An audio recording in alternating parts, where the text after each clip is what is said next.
Hello, guys. Good morning, good afternoon, good evening. Thank you for your love. Thank you for your time. Let me know where you're joining from. Thank you. Another wonderful Friday. Apologies for coming late because due to circumstances beyond my control. Yeah, apologies. So, thank you. Oh, I got my first message. Thank you. Share the video. Share the video. We will not be. We were here live on Tuesday after Nigeria booked the playoff ticket. So we're not going to be. There's not going to be a lot of things to talk about, so there's a lot of things to talk about actually, but we don't want to stay too long today due to some reasons. Just to share the video, guys. Share the video. Like the video as you join. Like it as you join. It helps us to reach a lot of people so that they can see our content. You know that we have so many things to offer here. So guys, share the video, share the video, share the video, share the video.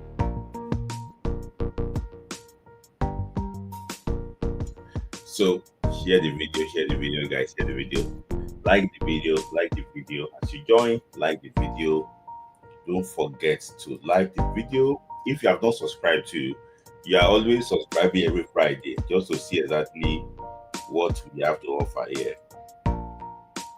You just walla yourself. Just subscribe once and click on the notification bell that anytime we are live here, you can get notifications that we are live, so you can see it real live. When it's live, it's better.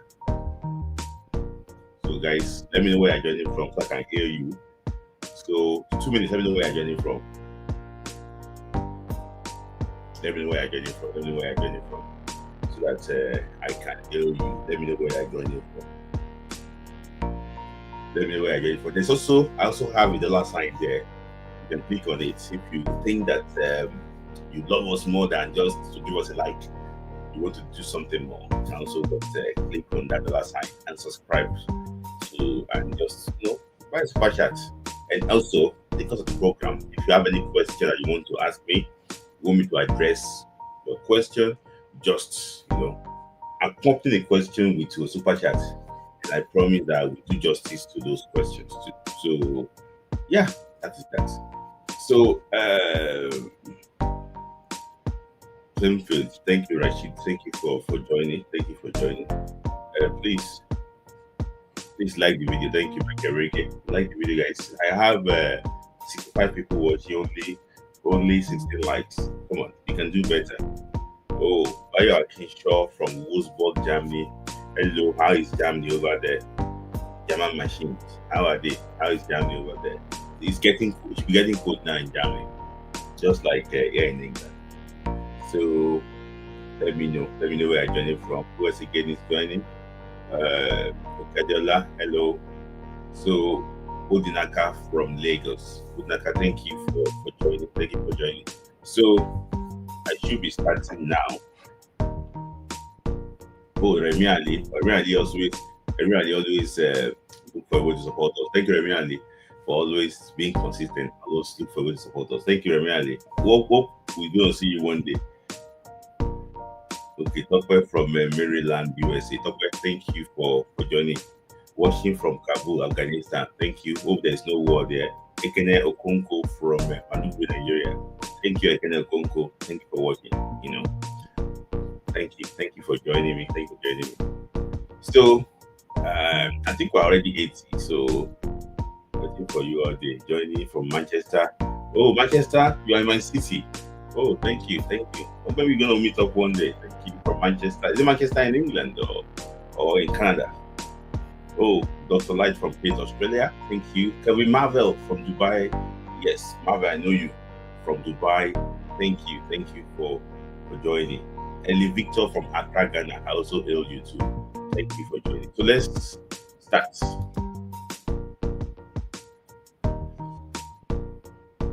Yeah. So good morning, good afternoon, good evening, anywhere you're joining me. This Friday Night Football Club on Ghana football, where we do justice to mainly African, Nigerian, and actually world football. My name is Mitlai, so I'm going to be taking you through a lot of stories today. Hope that the whole thing actually would interest you. So, oh, thank you, very much, Speed Genius. Thank you. Thank you for for the compliment. So, guys, that I start on the home front because we see that there's a popular say that charity always begins at home. So I start on the home front, and I'm going to be starting with ladies first too. So ladies first. That's what the whole thing is. The ladies first. Let me just talk about quickly about the our ladies first. Move on to men. Then will we be able to do justice to some of the stories too? So if you don't know, the FIFA under 20, the FIFA under 17 Women's World Cup kicked off today in Morocco. And that in the opening game today, I watched the first half. Brazil already beating Morocco 2-0. So this is the group. Nigeria will be playing on Sunday. I think it should be against against Canada also. So and you can see the groups there. So how many African countries are there? Morocco, Cameroon, Nigeria, Ivory Coast, and Zambia will represent Africa. So the national under 17 team actually called the Flamingos. So they'll be playing on Sunday. So just wish them the very best of luck. I just want to confirm the team. I think it's Canada. So can also confirm that women that this thing. I think it's Canada they are playing on Sunday. So I think it's around like 8 p.m. Nigerian time. So let me just confirm that. So women are 17.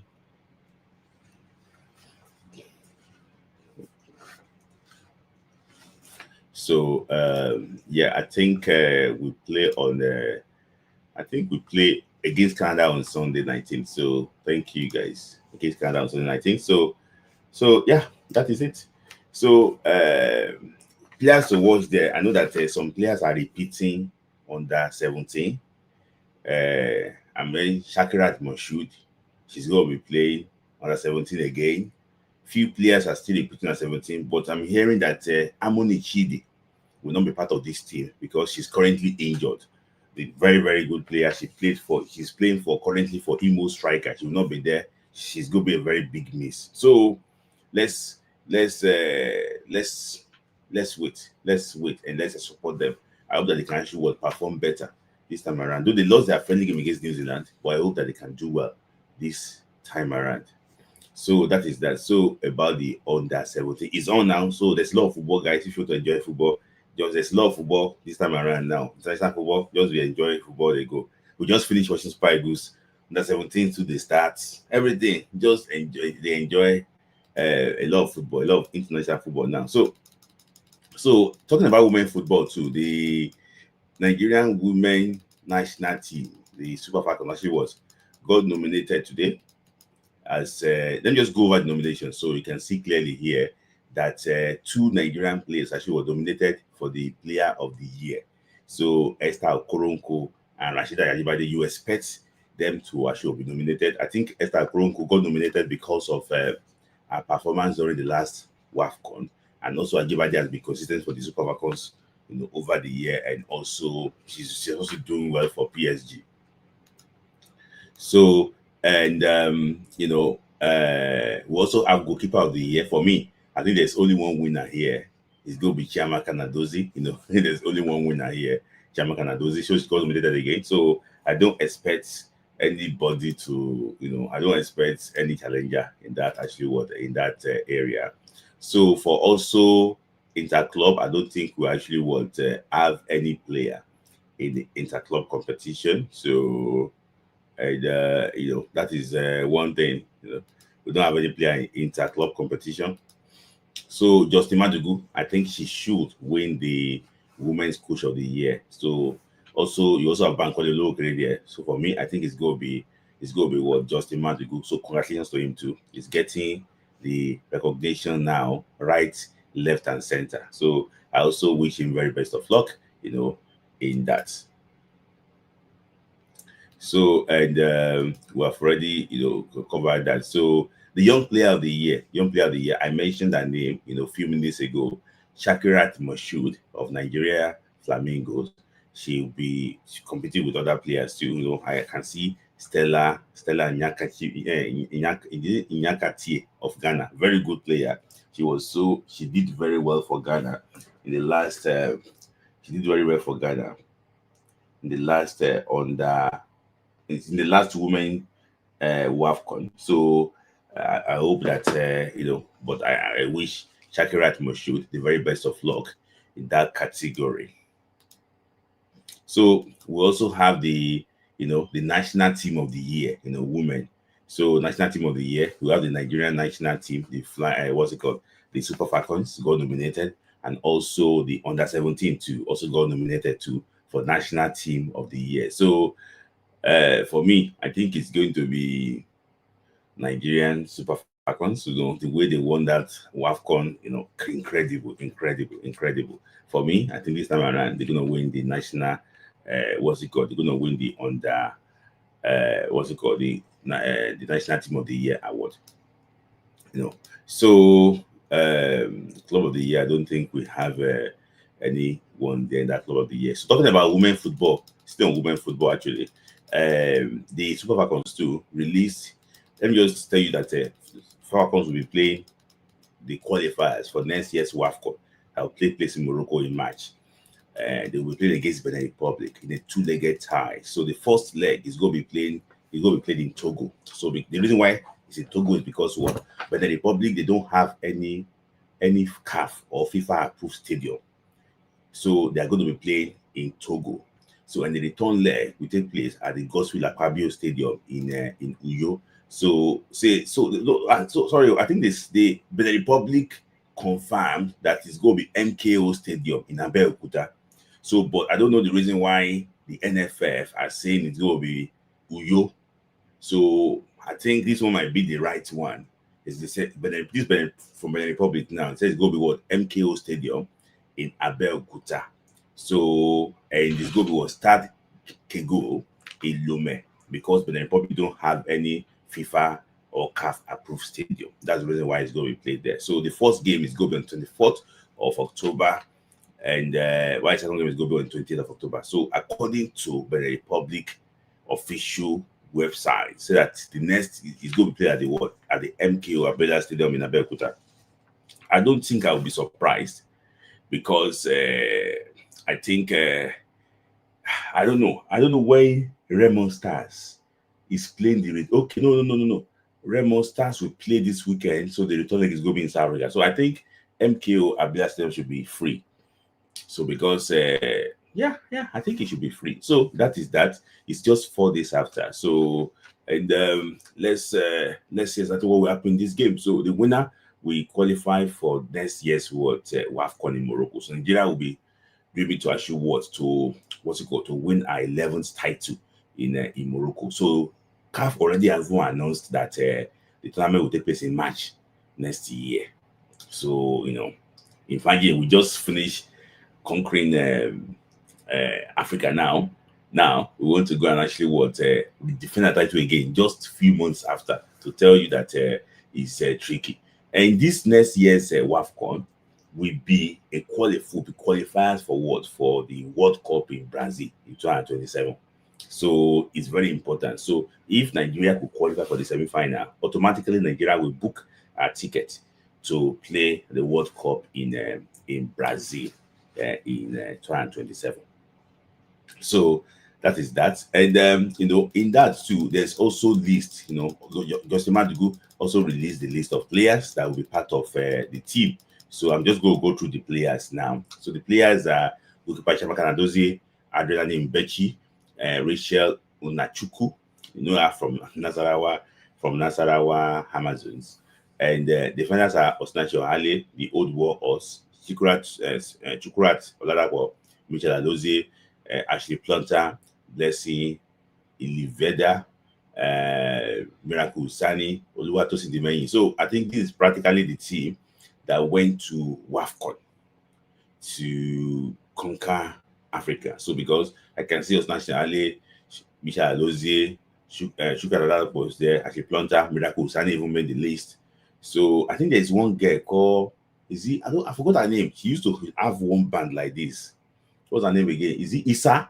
Secret to Isa? Is it there? No, she's not there. Secret to Isa is not there. So I think she missed out. Okay, I think maybe probably she just joined a new club abroad. I think that's the reason why she actually she missed out. So in the midfield, you have the current captain, Ashida Ajibade, Taiwo Afolabi, Deborah Abiodun, Jennifer Ejeyile, and Christy Ushebe. For me, good midfield. Who is actually what's missing here? There's no Alimatu Ainde here. So I don't know why there's no Alimatu Ainde on the list. So I think she's the only player missing here. So I think she's been replaced here by Taiwo Afolabi. For me, I think Afolabi is not ready for Falcons yet. I watched her play for the under 20. Is she ready for senior football? For me, there's no Tony Payne there too. There's no Tony Payne too. So for me, I don't think she's ready. But these people now, you just want a blend of foreign and actually unknown based players too. So that's the reason why I think these guys actually making the list. So and strikers are Chiwendu Yezu and Joy Omewa, Esther Koronko, Flahade Jamilusi, Kafayat, Mafishere, and also Assistant Oshuala. So there's no Gift Monday. It's a very big omission. There's no Gift Monday, despite performing very well for our club side. There's no Gift Monday. And Esther Krogo, of course, he's going to be there. And Ifeoma Nomunu did not make the list because she retired from international football and for football in general. So, Chinwendu Yezu, made what's it called? Made a return to the team, Sakorongo. So, it's mixed feelings. So there's no Chioma Okafor. There's no Chioma Okafor. Don't forget that Chioma Okafor has not even made her debut yet for Nigeria, so she's still eligible to play for Malawi. So that's one thing about Chioma Okafor, because I monitored the news in Malawi today that they didn't call her up for Nigeria. Why can't Malawi go and talk to her again? Maybe our OON, if he commode Nigeria, go play for Malawi, we'll commode our OON. But I think I think Babangida is not. I think he's injured. I don't know if she's injured. She did not play for our club side against Barcelona. She didn't play and she wasn't on the bench. So I think probably she's injured. That is the reason why she's not there. Babangida, maybe she's injured because she didn't play for our club side. So I think maybe probably she's injured. So not a bad list for me. I think the team will go. In fact, they will do enough to beat the Republic. I think both home and away. So there's no qualms. There's no issues for that. So if Gift Monday offend anybody, I think the best thing is to look for a way to forgive her and see exactly how they can reintegrate her into this team again. So yeah. I wish the team the very best of luck. I think the camp will open on the 20th or so, maybe on Monday. Then they will play against the Republic in Togo on Thursday. So I wish the team the very best of luck. I hope that they can actually they can do well. So that is that on women's football and Falcons. So let's continue. Let's talk about the CAF Champions League. So the CAF Champions League will start again this weekend, and our club sides too, they are in action. So Raymond Stars will face they call them the Brazil of Africa, Sundowns of South Africa. When I saw the Sundowns team that arrived Nigeria, they were loaded with stars. The majority of them just qualified for the World Cup. I saw the Tebo Mokwena. You can see him in that picture. I saw Tebo Mokoena. I saw the Jaden Adams. You can see the picture here. I saw Audrey Modiba. There's the one wearing number 6 there. And I saw Koliso Mudao. There is also Shabolile. Shabolile is the captain of what's it called, of Namibia. There is also, I saw Shabolile there. There is in fact majority of the starting 11 of Sundance, they are international. So for example now, the goalkeeper is Ronald Williams, is the first choice of Bafana. The left back, it can either be Lunga. Lunga plays for Zimbabwe, or Modiba plays for South Africa.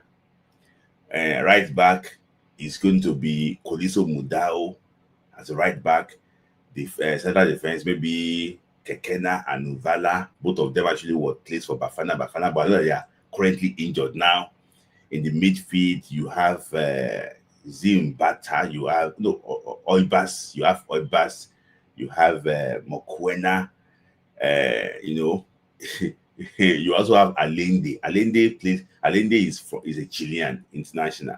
I don't think maybe he has played for Chile, but I think he's from Chile. I'm not sure, maybe he has played his debut for Chile. Up front, you have Ikram Reina. You have a lot of players that can actually, they are internationals, already experienced players. So I wish Remo, I wish Remo the very best of luck. But what's really even caught my attention basically here is that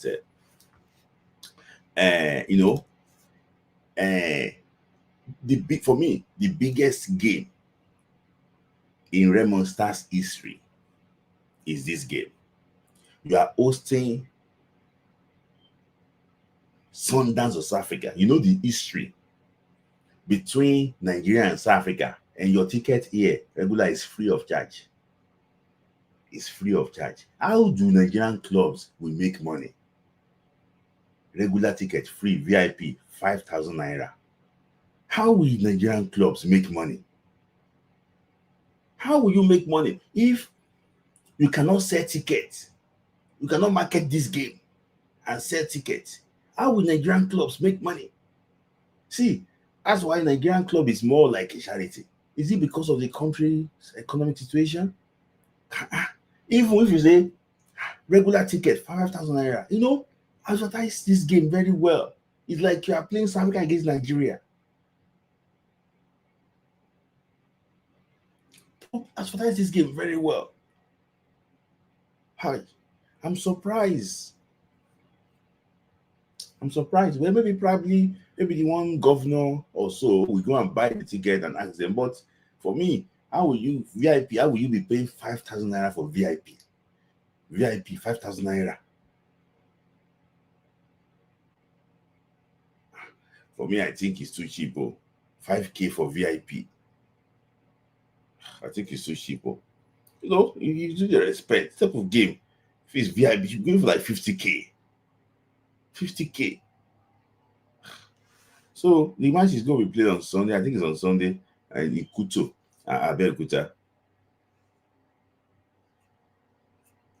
So just market it where it could be vibes and everything. At least that means that if Man U want to come and play Nigeria, I'm sorry for saying Man U. For me, I just think that we need to market our football better.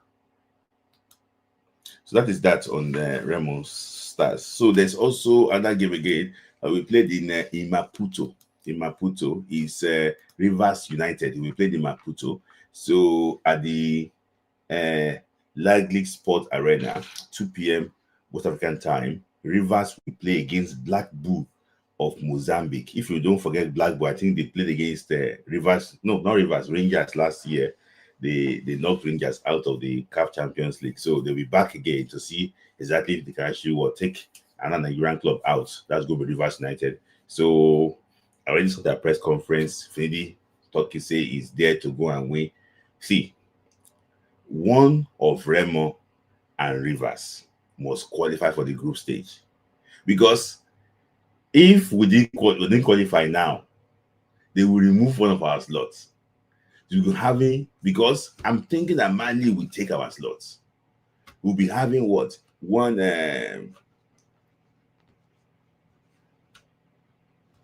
so one I think for me, I just think that we need to get our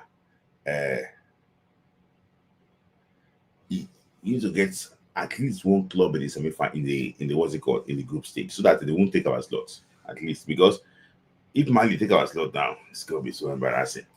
Our club needs to do better. So that is that on club football. I wish both Rivers United and Remo Stars the very best of luck. So, and that's so let's talk about the national team quickly now.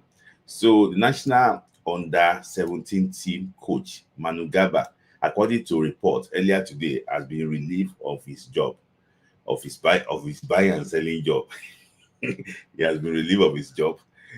He will no longer be in charge of the Golden Eaglet again. He has failed on multiple occasions, and the NFF think that, come on, despite that this guy is one of our best guys, our man, but he cannot take the team any further again. So he has been sacked, and they have recommended that he should be sacked.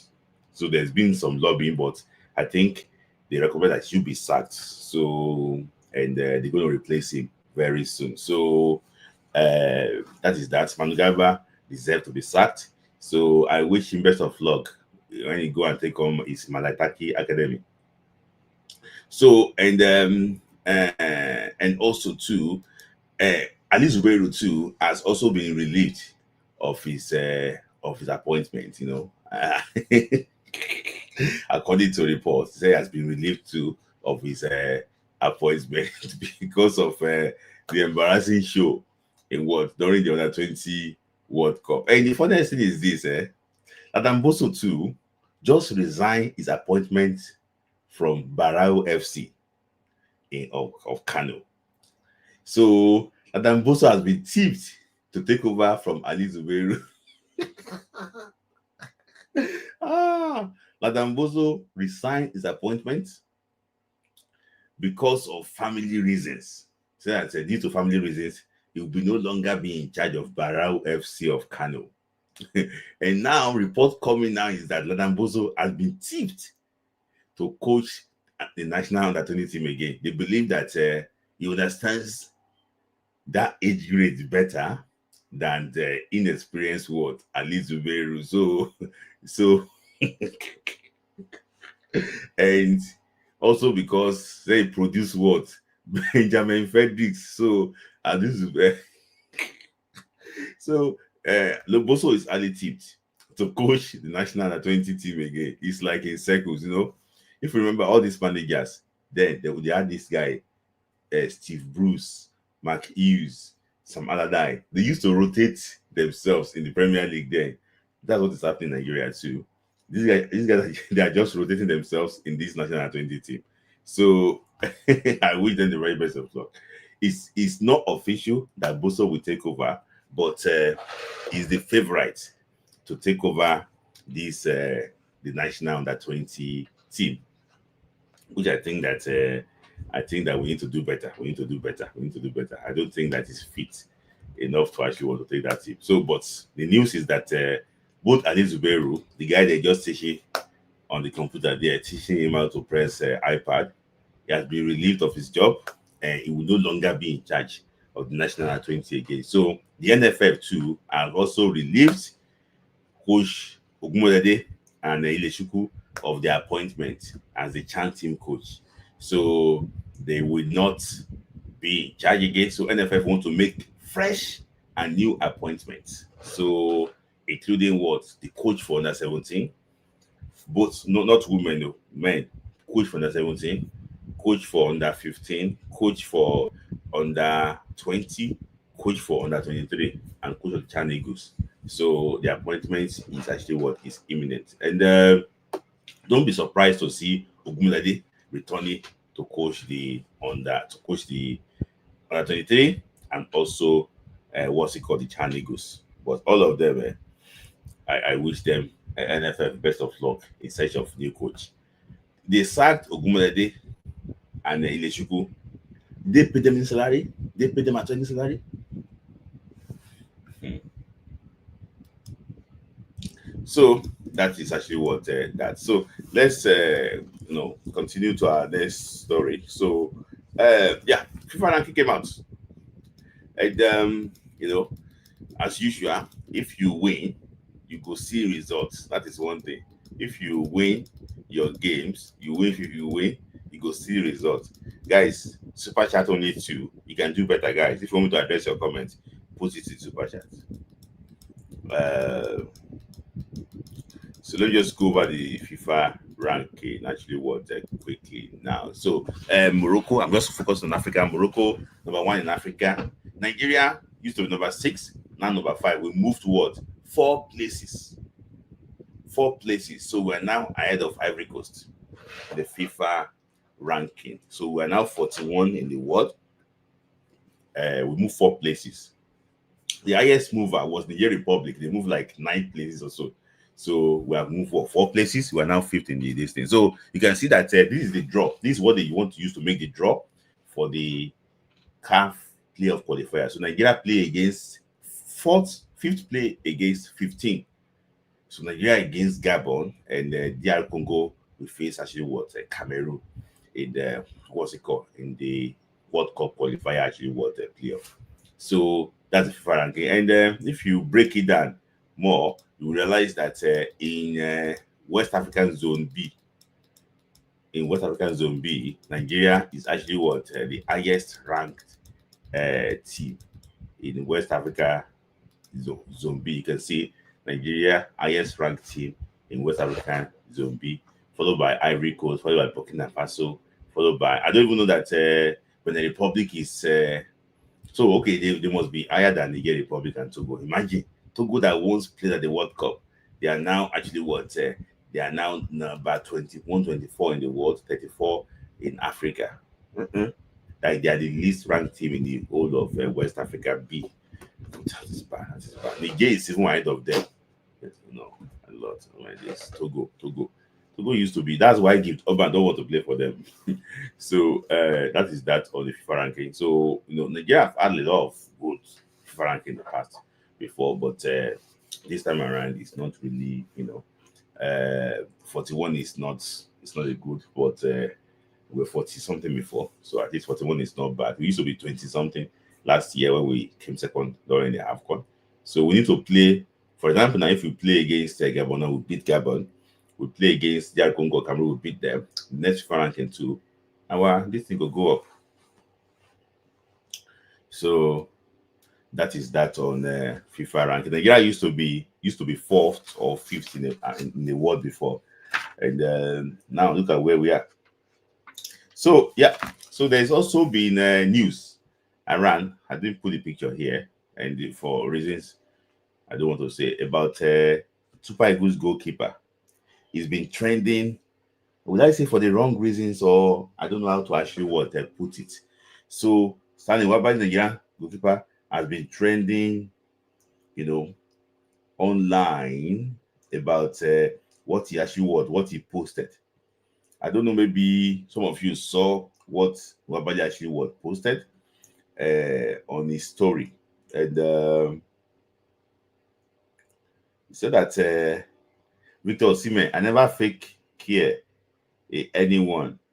What I give from my heart. Chose a good heart. People change so fast. King Riona and this love. I don't know what a lot of people have been saying that. What do you understand? What is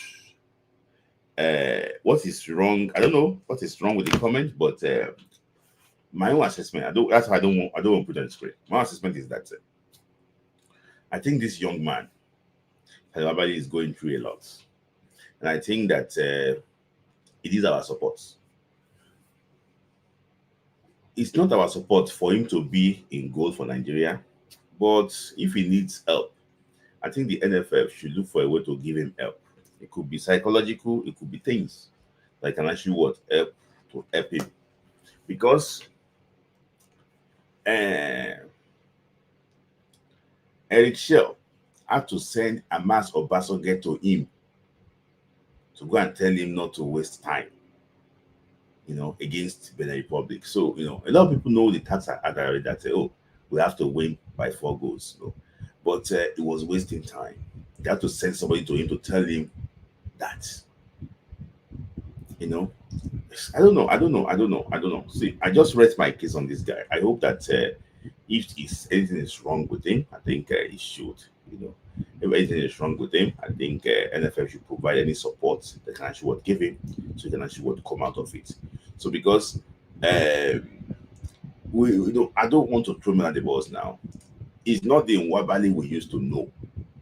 Let's put it that way. It's not the Stanley Nwabali we used to know. It's not the Nwabali we used to know. And I know that the things can actually what happen in somebody's life that can change you entirely, but it's not the player we used to know. That's the reason why we have to give him support and help and see if we can actually get back to his best. It's not you see, Nwabali is not facing shots. How many shots did the Nwabali faced in the 2 games we played? How many shots did the Nwabali faced in the 2 games that we played? With large parts, we dominated those games. So it's not really tested, but most times you test him, you just realize that probably there's one mistake hanging somewhere.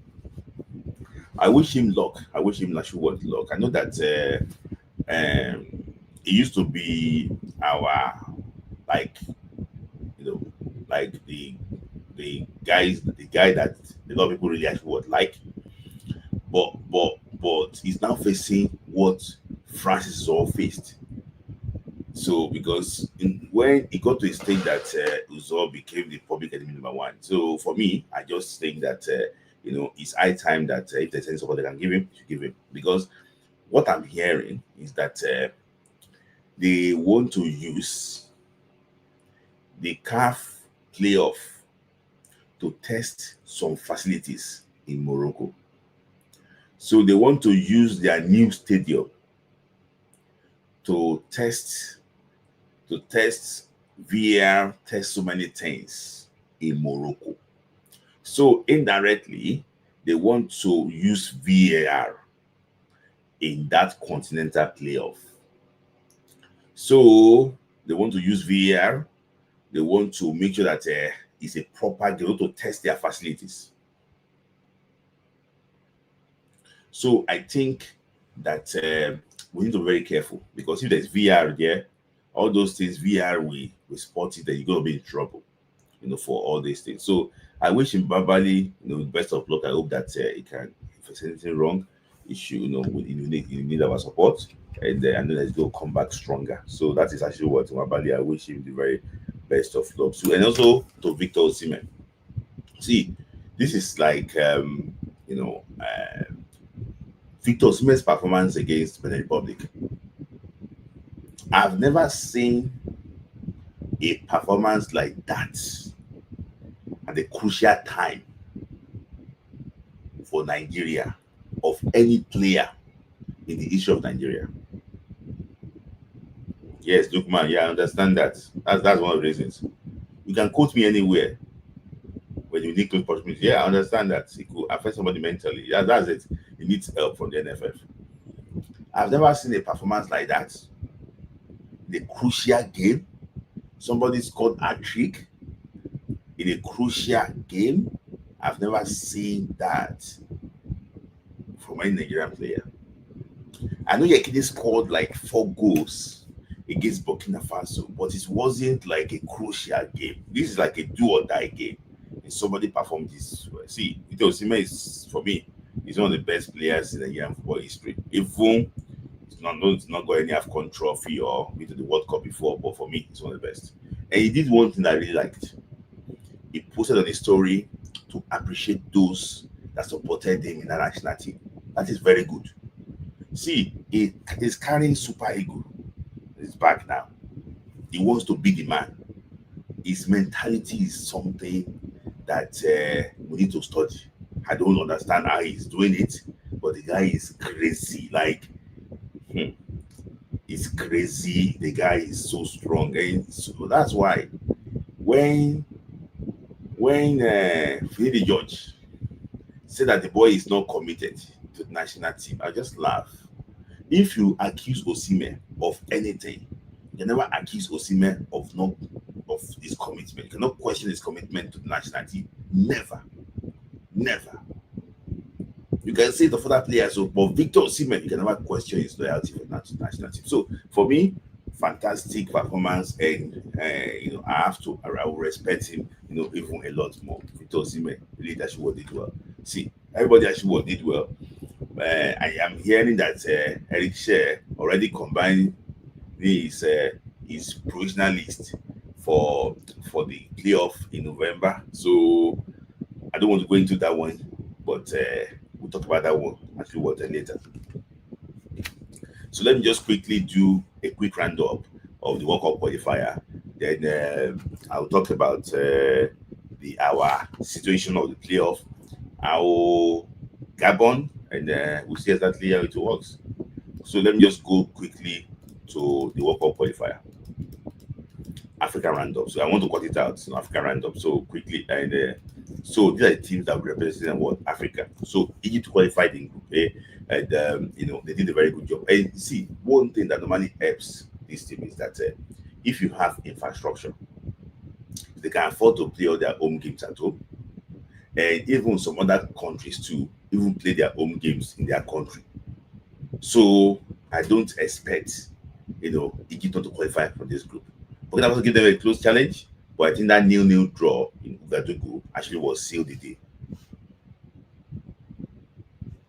Oh, sorry, let me just put that one down. So another one is fun. Sorry, another one is also Senegal. Senegal, did well for me. The key game, the turning point was the 3-2 victory in Congo against DR Congo. That changed the whole thing for Senegal. So kudos to them. They go to the World Cup again. And South Africa, this is like for me, like one of the, I don't know, one of the best groups, and this is the first time you see Nigeria as second, in Group C. Since we drew against us, we have been like third, fourth, fifth. In fact, it got to a point where even fourth. I think we had like teams ahead of us. This is the first time you see Nigeria second, and that was the final day. It mattered. When it mattered most, Nigeria came second here and actually got the playoff ticket. So Cape Verde will be going to the World Cup ahead of Cameroon. I don't know how it works. So see, Cameroon issues too similar to Nigeria. They know how to manage some of the big games, but the easy games it becomes very difficult for them. So Morocco qualifies. From if you why would you qualify when you play majority of your games at home? So why would you qualify? There was a game that they forced Congo to go and play their home game in Morocco, and Morocco beat them like 5-0 or 5-1. So what do you expect from Morocco? They won. They qualified even before anyone qualified. Ivory Coast too did a very good job. Ivory Coast did something I was so surprised. Ivory Coast did not concede a single goal. They didn't concede a single goal throughout 10 games. So they scored 25 goals. They didn't concede a single goal. Come on. See, I doff my hands for Ivory Coast. So Gabon too closely followed with 10 points. I think they only lost one game. I think they lost one game or so against Ivory Coast. So Algeria, also did well too, but Guinea did not really live up to expectation. That's the reason why I think Algeria had it so easy. What's it called? Group H to Tunisia, so it's easy, especially when they suspended Equatorial Guinea due to Insoue's eligibility. So I think they awarded all the points that Equatorial Guinea got to Malawi and Namibia. So they couldn't put up any fights there. That's why they finished fifth. There was even issues of of non-payments. So one thing that stood out for me here is also what Sao Tome and Principe. Sao Tome beat Malawi in their last game, to tell you that at least they won the game for the first time in like 5 years. So Ghana qualified our neighbors, wish them the best of luck. So I had up Madagascar and Mali. Mali is the disappointment in this group. Imagine, I think it was Eric Shell's fault. Was it Eric Shell's fault? if Mali had beaten Ghana, in Accra, they've got a chance of qualifying for playoff, but they didn't beat Ghana. So I think they sacked Eric Sher after the draw against Madagascar. So Eric Sher now took Nigeria to the playoffs. That's how life is. So this is the playoff. So this is the result that Burkina Faso is posting. So if you are familiar with Nigeria very well, this is what is on IREF. This is what is on IREF. This is what is INEC presented. This is IREF. So go and check IREF and you will see this result. So so normally Nigeria should be seventh here if they counted all those 10 games, but Nigeria Republic, actually didn't play 10 games. So that's the reason why they actually were there.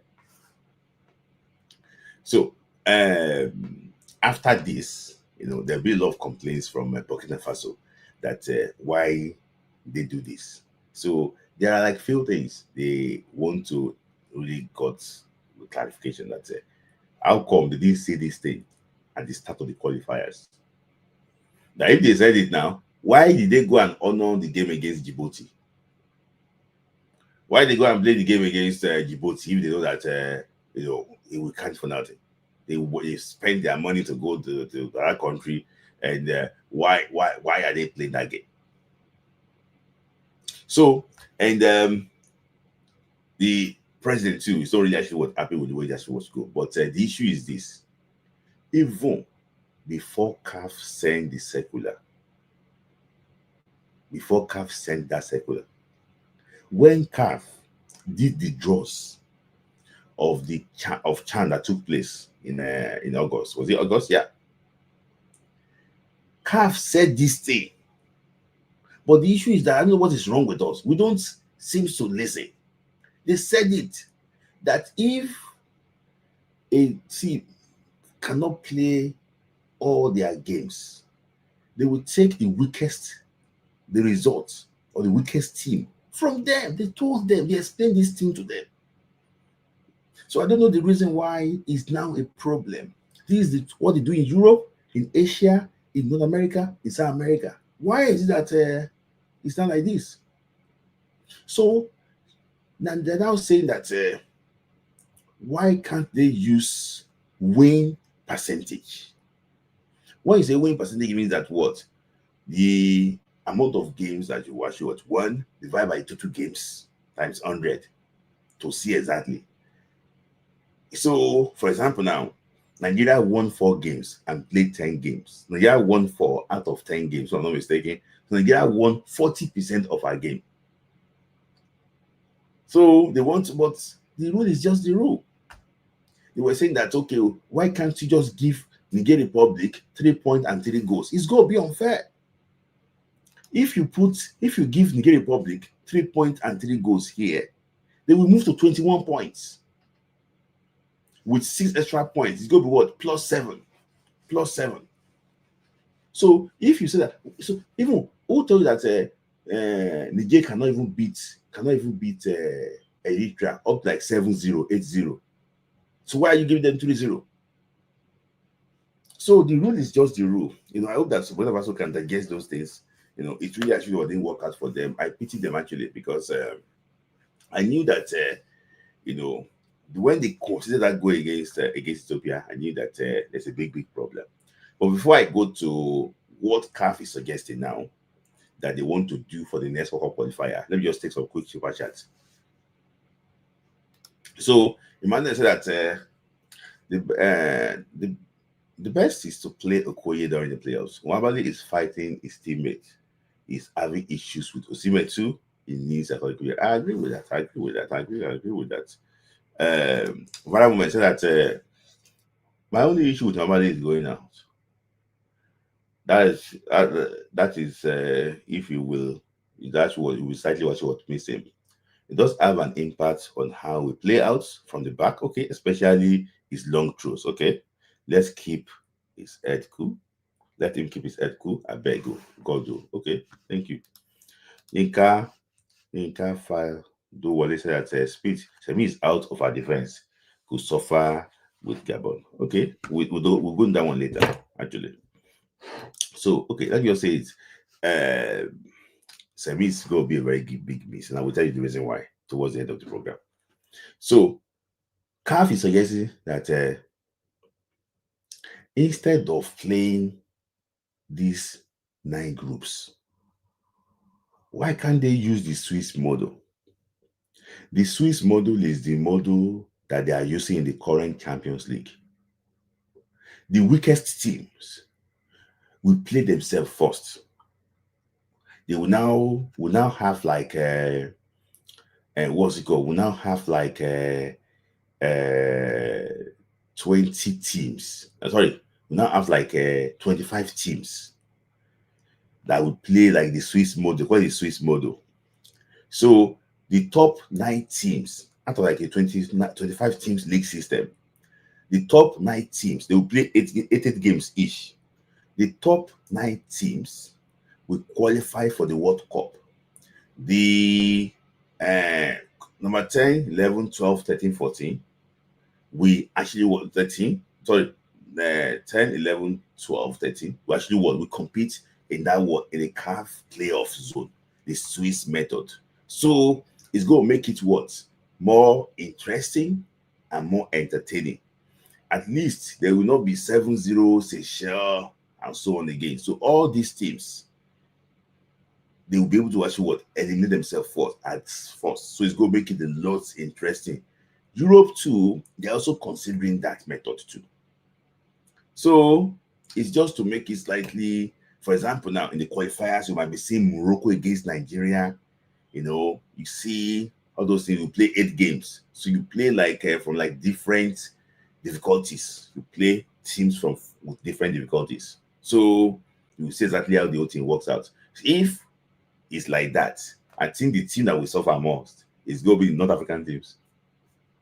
I think so, because they will not have the pressure of playing all those easy teams again. So CAF is considering that. Let's see exactly how they will do it. But anyhow they do it, I think that we should make this football more entertaining so that people can enjoy it. That's the most important thing. So that is that. So the playoff will be taking place November, I think November 14 or so, November 13.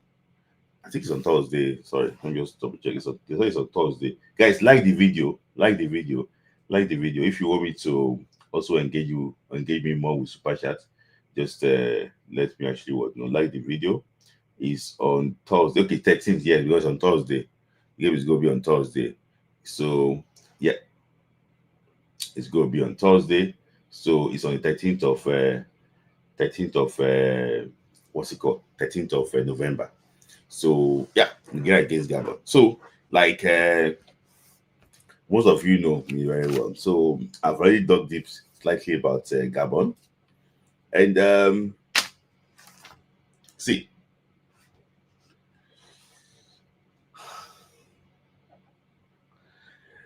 Gabon should not be a problem for Nigeria if Super Eagles turns up.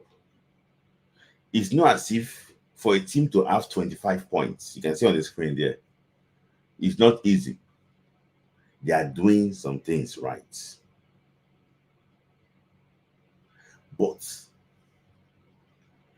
their problem, their strengths, one of the strengths they have is our weakness.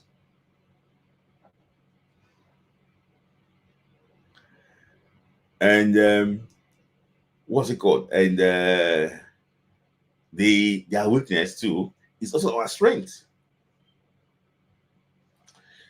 Let me just talk about their weakness. I'm going to break it down for you in a tactical analysis later, maybe probably next week or maybe 2 weeks before the game. One of their weaknesses is that they have a very slow defense, like the Republic. They have a very slow defense. In fact, their captain is playing a semi-pro football. Their captain is playing a semi-pro football. He's not playing a proper football. He's playing a semi-pro football. The level at his playing is very low. He used to be a very good player before, but he's lost what? His pace. They have what? Very slow defense. They have some few players. They have their left back is playing for Onje in France. Their right back plays in Serie B. Their the guy that their central defense is their major problem.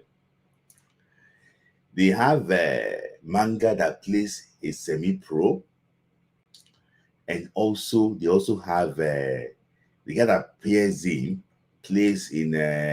Mali, in the Malian league. Very slow players. I will not lie to you. So, you know, for me, that is one of their biggest problem. That's one of their biggest problem. In midfield, they have what? Kanga. They have Kanga. He plays in Turkey for Sport. And they also have what? Lamina. He plays in Galatasaray in Turkey. He's a teammate of Victor Osimhen. He used to play for Juventus before. Very good player. Very good player. But for me, if Eric Cher wants to neutralize that midfield, he needs to play Frank Onyeka. I'll tell you later the reason why. The guy, the winner, have more legs than the day. It's not like the Republic defense in this video. These people can run. Kanga is not as spacey like before again.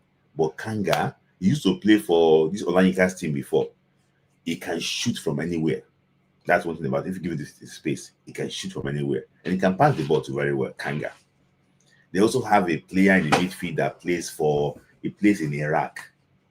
So, but the two guys I focused on was actually what? Kanga and Lamina. Up front, they have Buanga and Aubameyang. That is where their strength lies. Aubameyang's movement is what separates him. That is what is carrying this Gabon team. His movement in the box. If Aubameyang is not there, they are like what? Headless what? Chicken. And I will say something today. I don't think Frederick should start in central defense. I don't think so. Aubameyang will use experience. Yeah, with due respect, I'll be facing players that, for example, now he faced Rwanda. With due respect to City plays in Tunisia. He's faced Foster. Foster plays for Burnley, but Foster is a bulky player, a physical player. It's not someone that is so gifted with skills and so on. So if it's a physical player that can stand with, Fredericks will battle him. He's a very strong boy.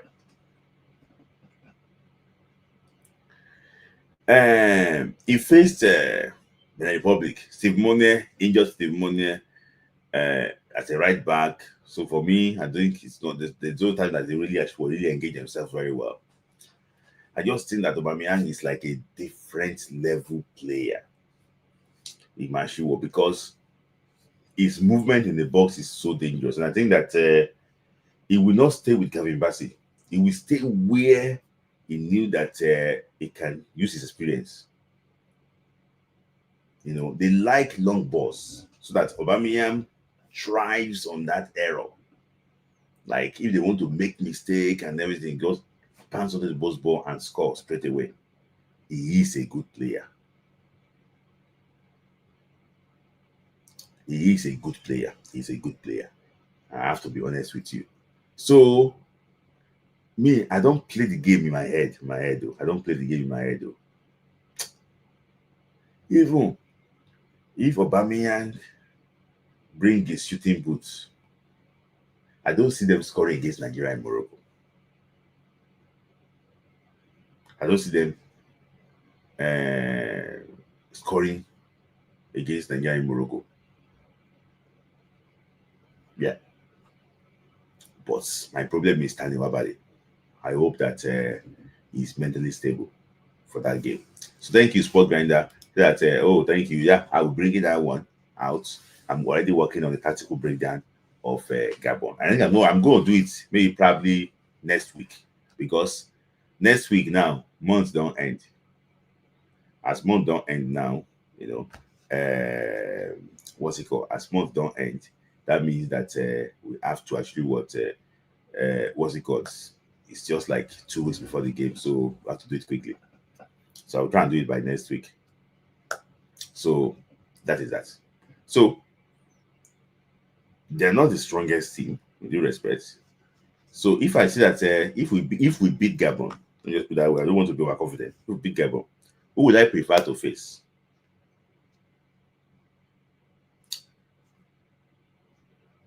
I would prefer to face Cameroon than to face Congo. That Congo and Cameroon is going very bad. Did I face Congo? Yeah. If Wisa is not fit, I would prefer to face Congo. If Wisa is not fit, I would prefer to face Congo. I prefer to face Congo if Wisa is not fit. I think we can. No, I think Cameroon. Cameroon for me. I go Cameroon. I go Cameroon. I go Cameroon. I go Cameroon. I just think that Cameroon defense is not good. I go Cameroon. I go Cameroon.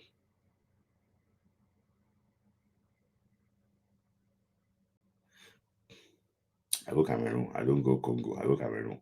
So let me just try and take. So if you want to actually contribute, just join quickly. Today I don't want to stay too long at all. We were here on Tuesday to celebrate the playoffs. So I don't want to take too much time. So Congo and Cameroon will be war zone. Yes. So these chats, these comments, I already put the link in the chat box. So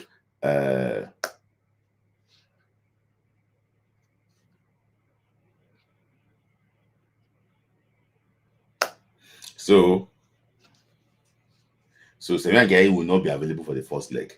Let me just put it that way. He will not be available for the first leg. So that is actually what that. So I have my first caller who will take people quickly, so that we won't spend too much time here. So Chris, thank you for actually for joining.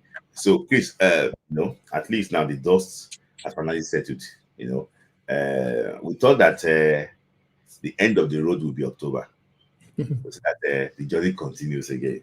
In fact, to November, and from November we still going to continue. So, but let me just start with you. What is your overall? I mean, just as I said now, the assessment is gone now. Slightly, it's now for us to focus on Gabon. All those videos about Africa, we go and bin them because I said we want to play them during AFCON. That's the way you talk about Africa. But now that we're in this situation, how does this sink in? Do you think that Eric Shea rescued a sinking ship? Yes, yeah, I think he did because like he came in and took over a team and didn't have any time to play any friendly games before the qualifiers, or even had time to even build a team or anything. He just entered and you have to perform immediately. So even if people say that we draw against Zimbabwe or we draw against South Africa, if you look at the games, if you look at those games and what happened, it wasn't his fault. I mean, against Zimbabwe, we had so many chances to finish off that game. And then our defender, the captain, made a mistake and we conceded in the last minute. And then we went to South Africa and our captain again scored an own goal. So it wasn't something that you can blame him for. So he did very well. And now we are here. So it's another opportunity now. It's like another qualifiers again for us.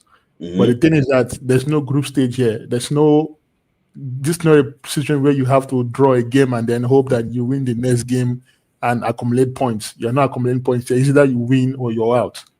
And we can't afford mistakes anymore at this stage. And talking about mistake, I want to speak about Wabali. People talk about maybe he's having some issues, with what happened with him and with the losses and everything. But I remember last year, right, during the AFCON, I remember going through his page and I saw some cheaper United fans that were complaining about this same thing we are complaining about today.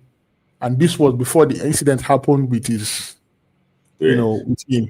And cheaper fans were telling him that, yo, you do too much. Like, you're doing too much.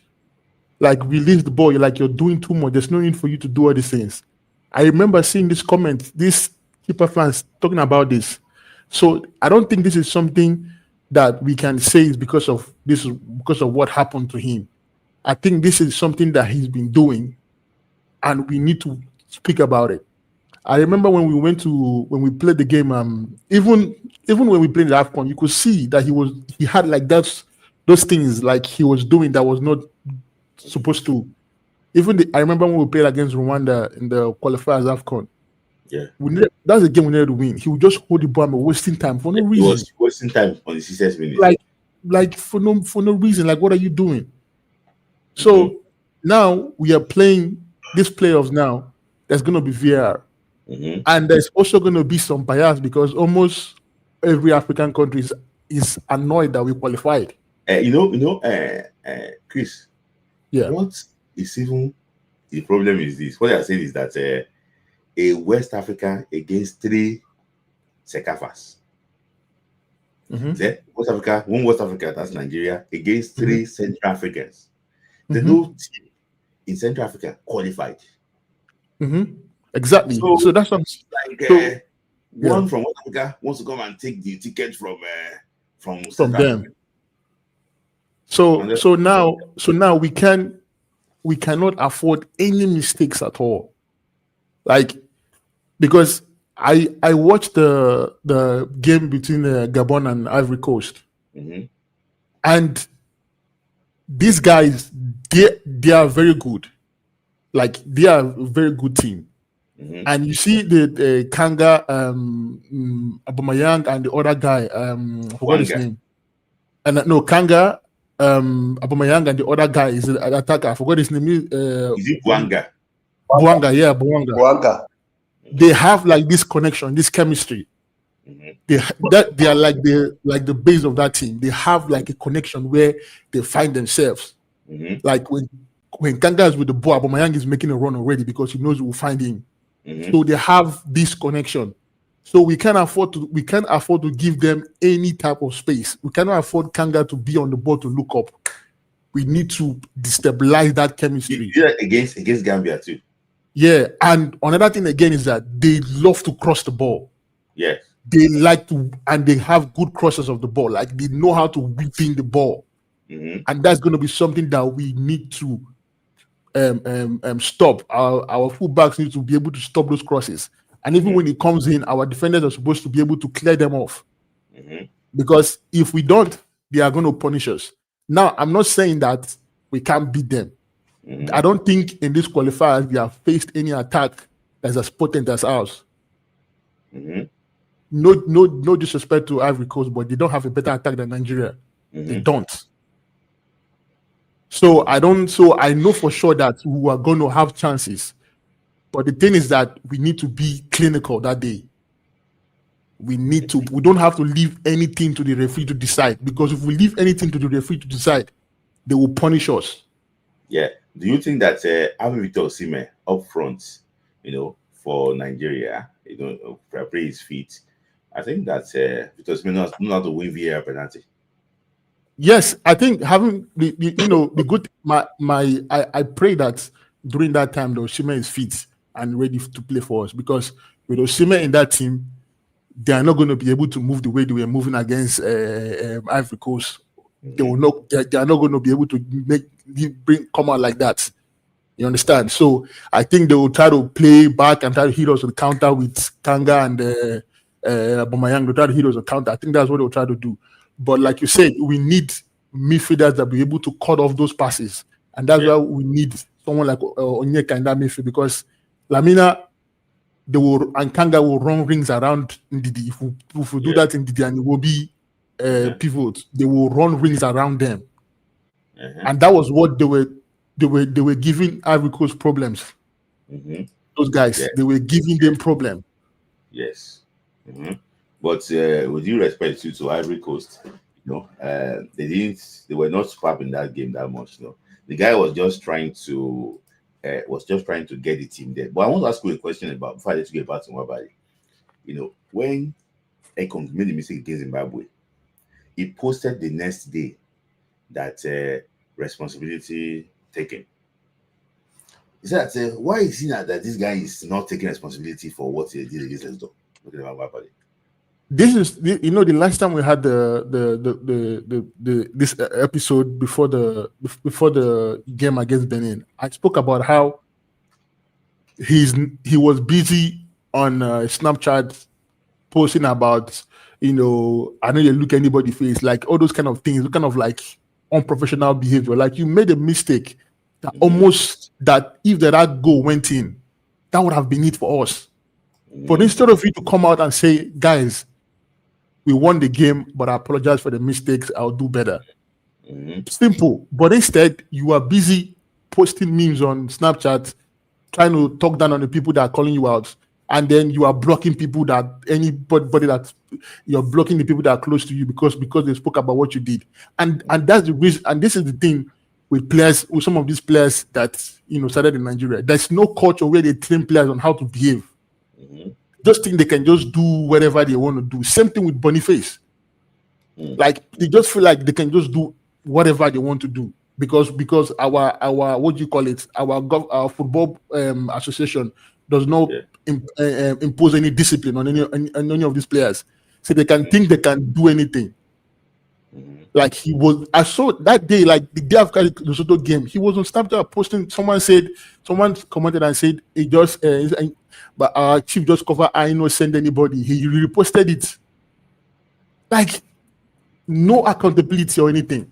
Yeah. Like there's no.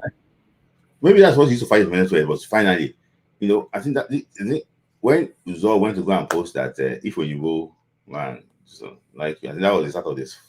To find his so for me, he needs to be very careful. Then there's something there in Nigeria. There's nobody that can never forget. There's nobody that exactly. If you do your own, do your own. Nobody did so well for Nigeria than they have gone. And I said something there. People say that I said that the goal that we considered in the AFCON qualifier against Benin Republic in Ivory Coast, it was his mistake. Yes, against Benin Republic, that one draw. That Osimhen scored the equalized. Yeah, Yes, it was his mistake. Some people say, but because he already, people want to bash Okoye. So instead of, he's got a lot of media clout. Don't forget. Let me tell you something. If you write something against somebody today, you post it, and you have this audience, people will come and bash you. That's the story. When you talk, say, no send anybody, and things like that. I today now. People, different blog, people are saying that what's wrong with this boy? People have been abusing them now. He got a lot of this media that normally go after. But Chris, thank you for that. But before you go again, I don't know why I keep on saying before you go. Morocco dealt with Gabon in the AFCON qualifier. I would like to see Morocco beat Gabon like a thief in their own. Even Niger beat them in a friendly. Yes. So for me, I just think that we should do our job. But I was thinking before I go, maybe I will see we still have some thoughts. So thank you, Chris, for your time. All right, thanks, man. Yeah. So that's good. Take it from anywhere. Yeah, good evening. It's night here, or good morning, or Good evening. Yes, yes. So boys, people like us, we are at the stadium. We're trying to mobilize people, which we did. We went to the stadium. By the time we got to the stadium, the first goal had already been scored.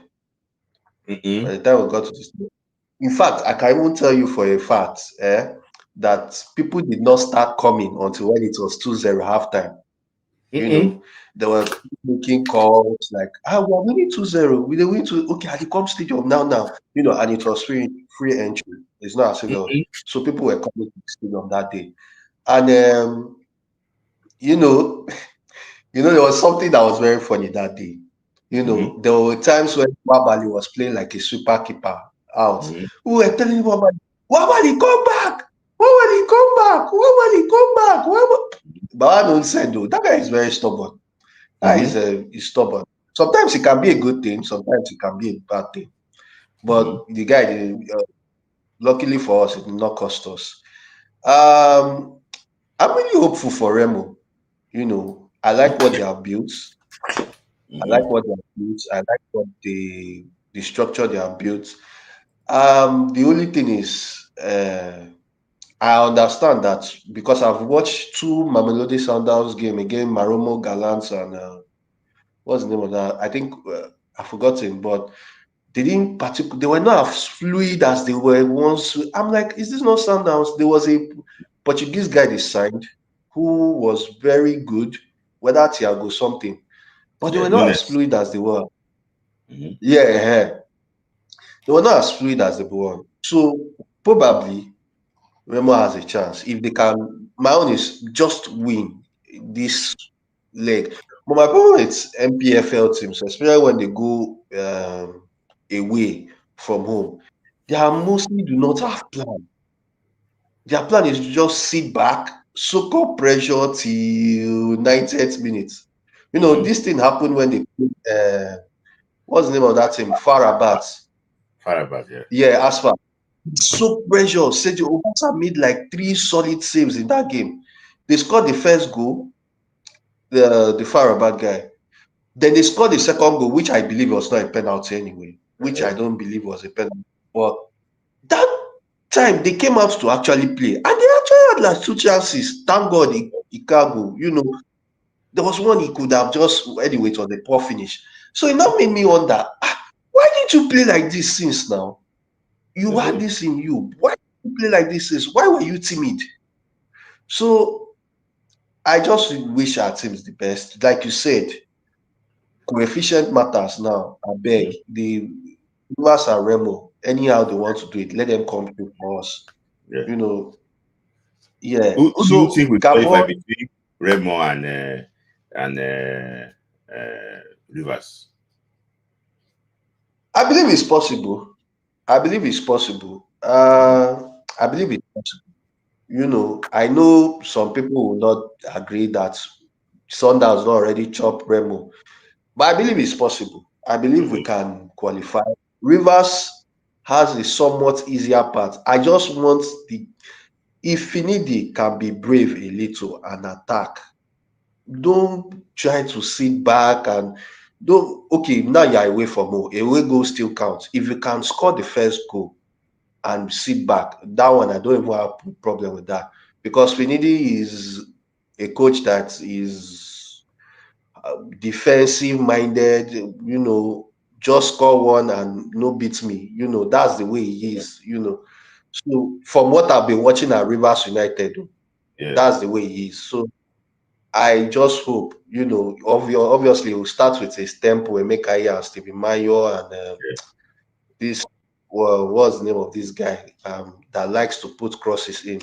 I forgot his name. Yeah, Okon. Ubon Friday needs to score. If he has a chance, please get your shooting boots on. So that's that about that. To our playoff, all I will say is this. I watched Gabon's 2 games, the one against Burundi and the one against Ghana. They were so open, though. Even Burundi, I was surprised they had joy. There was one Grimaza, or what they call him. They were open, and I'm like, someone like Osimhen will lick his lips at facing this defense. Someone like Lukman will lick his lips at. But then our defense is not exactly Rock of Gibraltar soon. Someone like Obama Young can look at it and be like, okay, this is a defense that can go out. Yes, which is something we should avoid. We should have something with someone like Buanga, because Buanga plays at MLS because I watched some MLS games with he had a good chemistry. Yeah, he's doing well.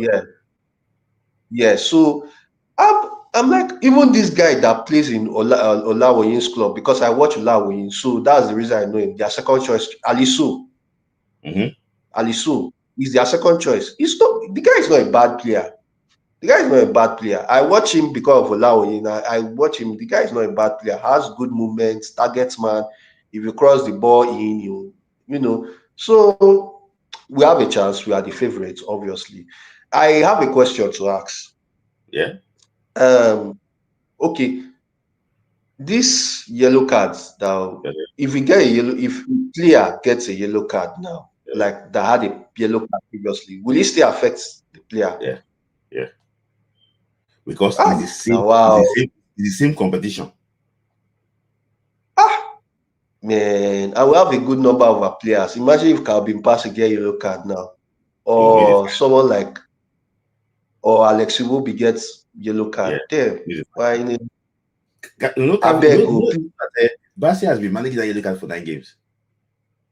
Yes. 8 games, yeah. 9 games. Yeah. So, be managing that. Please, Smith Light, please tell anybody in your contacts in NFF that please, Semi Ajayi. No, the guy He's not playing. The guy is on the list. Okay. Because Okay. I think he wants to use him for the final if we qualify. Oh, he's on the list. No, Yes. Semi Ajayi is a good defender. He's a fantastic servant. So it's part of the pro list. He wants to use him in case we go to the final. He was so happy that the way he defended against the Benin Republic. So he was because in the stadium, one person they applauded apart from Osimhen was Semi Ajayi. I was in the stadium. People were applauding him. They were like, senior man, she this thing. They were applauding him. Obviously. Yeah, obviously the accolades went to Osimhen, but they were applauding him. So so that's all I have to say. Right. Thank you very much for hosting me. Next week we go try and talk. Because I just have some few things to do, but I need to propose some things to you. Next week we'll fight and talk. It's okay. We'll talk next week. Week. Yeah, thank you. Yes. Yes. Thank you. That's good. So I have Michael and Sport Grinder here. So I still have Omweri, Mr. Yusuf. Zizo is here again. Zizo, go and wear your work uniform. I want to be working there. So let me bring Sport Grinder and Michael. Yeah, Sport Grinder. Can you hear me? Yeah. Thanks for your time. So, yeah. Take it from anywhere. Yeah. So let me start from where you started today. On at least from the under 20, all the coaches. Yeah. It's just a whole recycling. They sacked Garba and Zubaru now. We're gonna see them in 2026 or 2027 when the other one has finished. In 2 years' time, we're gonna see that. So they are not going anywhere. It's how Nigeria. It's how Nigeria is. To the Wabali issue, why did they have to send that guy specifically? Is it just the Wabali thing that they didn't know? Because there was a couple of changes that the coach even made. It didn't look like a change to get goals, So was the team not even aware for that day, we needed 4 goals? Or was it just Wambali acting irrationally? Because it's hard to put it that it's only Wambali that didn't know, because even the coach made a sub, if he didn't know what's up. Yeah. Let me just explain that. I don't know, maybe that person is listening to me now. I made a call in the morning. Even it was a voice note, because then I don't have time for call. That now 4-0 by 4, 5-2 go do, 6-3 go do, but 4-0, at the least we'll target that. You have to score 4 first. So that the response was like, where are you coming from your own calculation from? What do I hear is 3-1, 3-0, even 1-0, we qualify. So with my own thing, some people did not know. So someone asked that, okay, when it was 3-0, because me too, I have to send messages, because some people are here that tell us, if you know anybody, people should go and score the 4th goal, because I think it was on the bench that they now told them that we have to score the 4th goal. And one player already came out. He was not happy. That they did not even know before. I don't want to mention, I don't want to go into this because now floor the player can't sit down I don't want to. Yeah. So they have to make that. See, then there's something there. This World Cup qualifier, like Ombo you say. See, Ombo made one prophet say, and I see him say the last will become the first.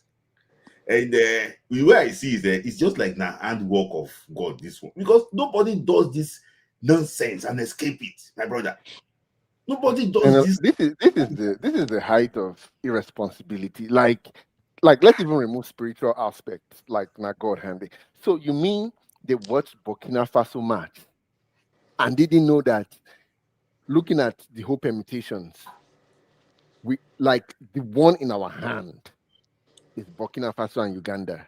You know that if Cameroon wins and if Congo wins, they're out of us. So you have to target the people that are in your hands, like that's in your destiny. So you mean the technical department didn't even know? Man, like that is a big ding on whatever Equavon is leading over there. Yeah.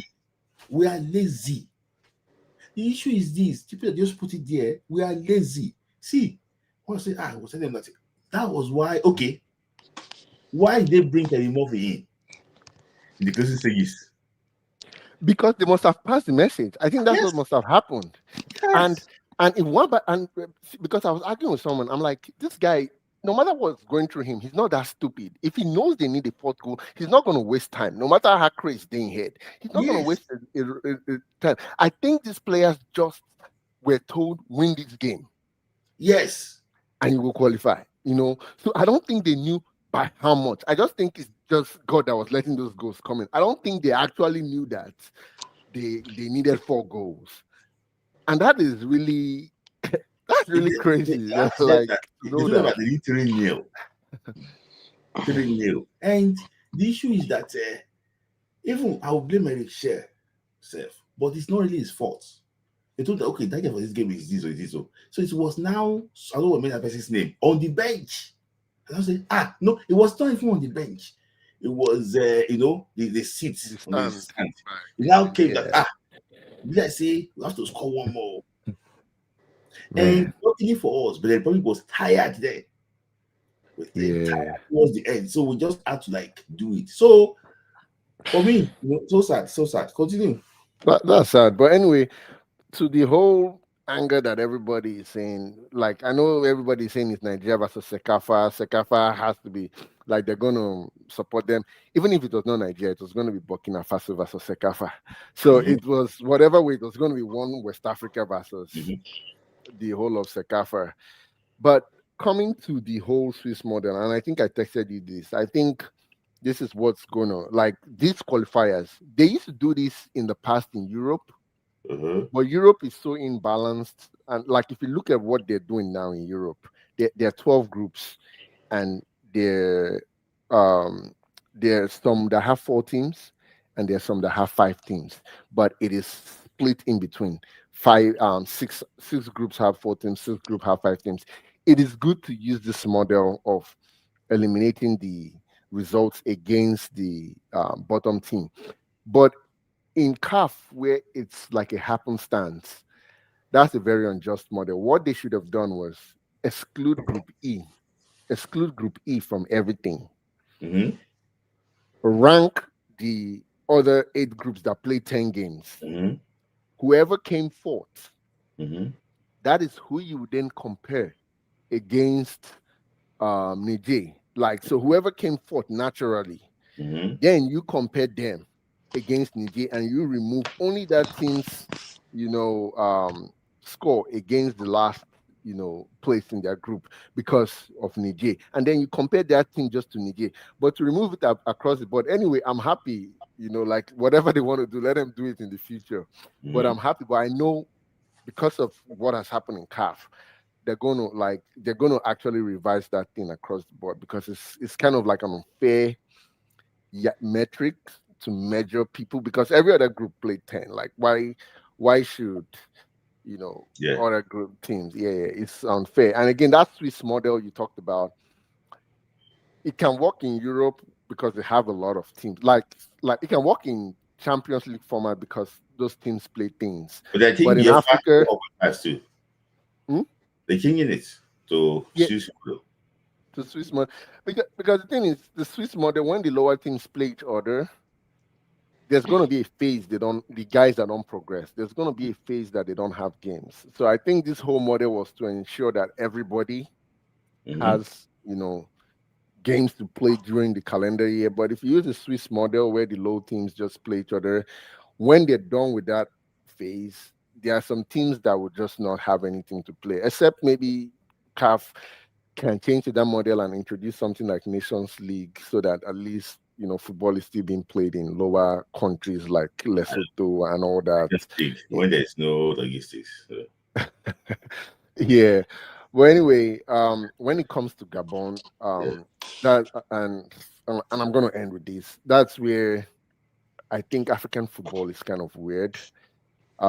Everything with Gabon goes through one guy they call Kanga, and I looked at his club. He plays for a club called Rocksport. I'm like, which kind of club is this? But when he plays for Gabon, he's like is then most of the assists, comes through him, or at least he's very involved in the goal, getting Bouanga or Alevina free. But I went to watch their game against Morocco because they had their very full team in that game where they 8-5-1. They are very open and they're very slow at the back. Yeah. If Nigeria can limit how Kanga gets on the ball, like because Kanga is like a Mokoena. If they can limit how Kanga gets on the ball, then you start starving their wingers a lot.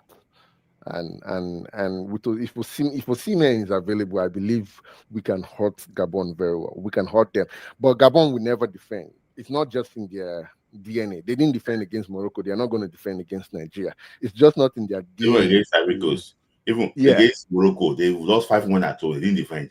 Yeah, they lost 4-1 away. Yeah. So they don't even defend like anywhere, whether home or away. They just go all out because they believe they have a good attack. They just want to outscore you. Like they believe the Samson Siasa style. Yeah. I score you 4, you score me 3 kind of game. Yeah. So we have a good chance against them, to beat them. We have the team. We can peg them back. Yeah. And I hope that the pitch will not be empty. It's not going to be empty because it's going to be empty. It's going to be empty. It's Africa. Like we don't travel. Like I don't think they're going to be up to 500 Nigerians in that stadium. Same thing with Gabonese. Yeah. Except the Moroccans come to watch or something. But it's going to be empty. Yeah. Thank you, Sport Guy, for your talk. No worries, man. Nice one. All right. Yeah. So, Michael, let's take it from anywhere. All right. So, I'm very happy. The first thing, remember I told you I was preparing for an exam then when we were talking about Arabio. So the exam is successful and I've been given a slot to continue my training here. So I'm very happy about that. So I got my slot today. Yeah. I'm also happy because Nigeria got a slot also. And then my birthday is next week Friday. So and my wedding anniversary is also next week. So October is really so I'm really happy. Yeah. So that's, by the way, that's first. Secondly, I want to talk about the players.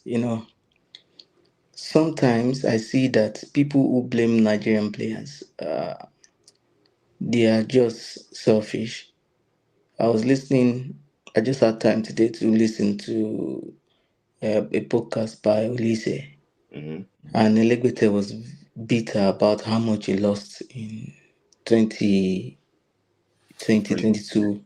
Yes. Said he lost about $375,000.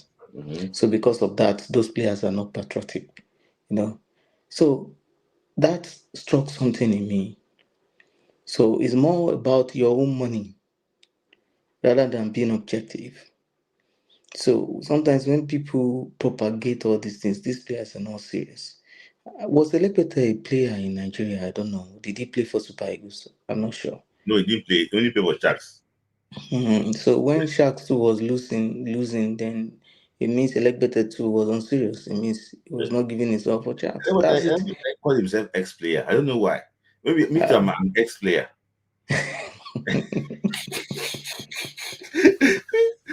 Because Olise made bare the problem. The problem was not even the NFF president when I was listening. It was the general secretary of NFF. Yeah. Is the one that runs the show. The NFF president is like figurehead in Nigeria where he just signs. Yeah. So it's the secretary general that is the problem, and nobody has been looking at it in that light. But Elegbete was more about his money that he lost because the players didn't. So I see it more of a selfish intent than the love of the country. So if the players had gone to World Cup, then you had 375,000, then they are very patriotic. So Osimhen. So when NFF brought Finidi that they know that does not have right license, so I give a blind man a car to drive. The car has accident. I'm blaming the car. That's what we're doing in Nigeria. So if you have the right coach, it shows that these boys can play. People are saying, why are they giving this performance at the last? The reason is because there's now a cognitive, methodic way of playing. There's a cognitive way of coaching. They now understand the philosophy better. Finidi was the coach. They said, how do we play? He said, make on a put body, make on a put body, make on a put body. You say it's different. But somebody has come with a new philosophy. It can't click in the first day. So we should be blaming, if Nigeria does not go to World Cup, it's the problem of NFF rather than blaming this player all the time. So I think we have bashed these players too much. So that is by the way. So the third thing I want to talk about is that I was able to watch just one or two. I didn't have enough time. Just one or two matches. Just took like 20 minutes. That were not Nigerian matches. I think about two of them. So I saw that they are all open games. For example, the Congo versus Togo. I watched it because I was thinking maybe Togo can help Nigeria, for example. But it was an open game. Everybody was just boo, boo, boo, boo, boo, boo. There was no tactics. Because when I watch football, I can read tactics. So I didn't see any tactics. I didn't see any formation. They were just running. This one will run, the other one will run. When Cameroon also was playing his last game, when I watched the game, it was just running. It was just running. This person will run. This person will run. This person will run. But you will see that when these teams, these same low teams, when they want to play Nigeria, they don't run again. All of them become 5-man defense. Yes. So that is why I think that the true strength of all the second has not been tested. Because none of them played against a team that has decided to sit 5. Rwanda versus South Africa. This man just got crazy. He had a new idea. He wanted to play attacking formation 4-1-4-1. The same man that was playing 5-4-1 against Nigeria, even 5-5 against Nigeria, became good tactician. All of a sudden, he became 4-1-4-1 and left the midfield. If you leave that midfield for Chukwueze, it will be with them raw now.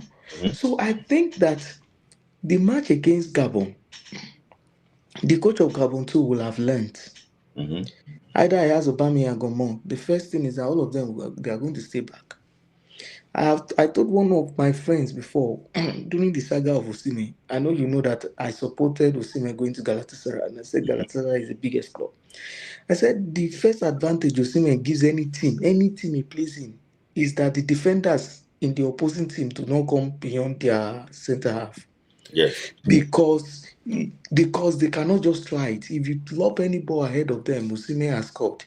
So, and when the defenders in the opposing team are not trying to push forward to help their own attack, then the pressure on your own defense is now less. That is the first thing. And that is what you did not see when Galatasaray was playing Frankfurt. The reason was because it was Icardi that was playing. So they came out. But even when Liverpool was playing, Liverpool, which is better than Frankfurt, when they were playing Galatasaray, Van Dijk and Kanute could not pass that middle line. Even at that, Osimhen was still giving them problem. Yes. So when we are going to play Gabon, just know that the 5 defenders, especially because you said they are slow, they are going to be close to their box, which is going to cause them to leave a gap between themselves and the midfield. Or the midfield will have to also shift back. So the implication of that is that the pressure on our defense is likely going to be less.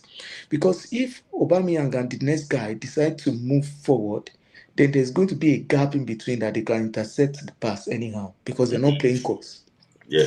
So, so, so I don't really see Gabon as a threat.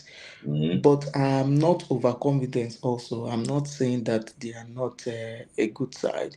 But I just think that we might win. Then this next game, I still prefer it is Congo because the reason is because of three main guys in Cameroon, four that I'm really scared of. I'm scared of Anguissa. I'm scared of Mbomo. I'm scared of Abubakar. And I'm What scared about of Baleba? Baleba. So those are the four guys. I said there were four. Because Baleba can just decide that something is eating his head. He'll just go and carry the ball and start running to your box. He can go and score. He has that ability to run and break lines. So I think Congo will be a side that will be running like headless chicken also. They'll just be running. So if you play methodically against them, you will tire them out. What I saw, I didn't see any tactics. And then Chancer, is it Bamba Chancer or what is his name? The name of their captain, Okay. the defender, is also Yes. a very slow defender. Age is Yes. catching up on him. So I think Yes. if they manage to beat Cameroon, then it will give us a upper hand. So But I there's think we one. should. What about Aswebe? You know that's the guy, the guy from is Freestyle also.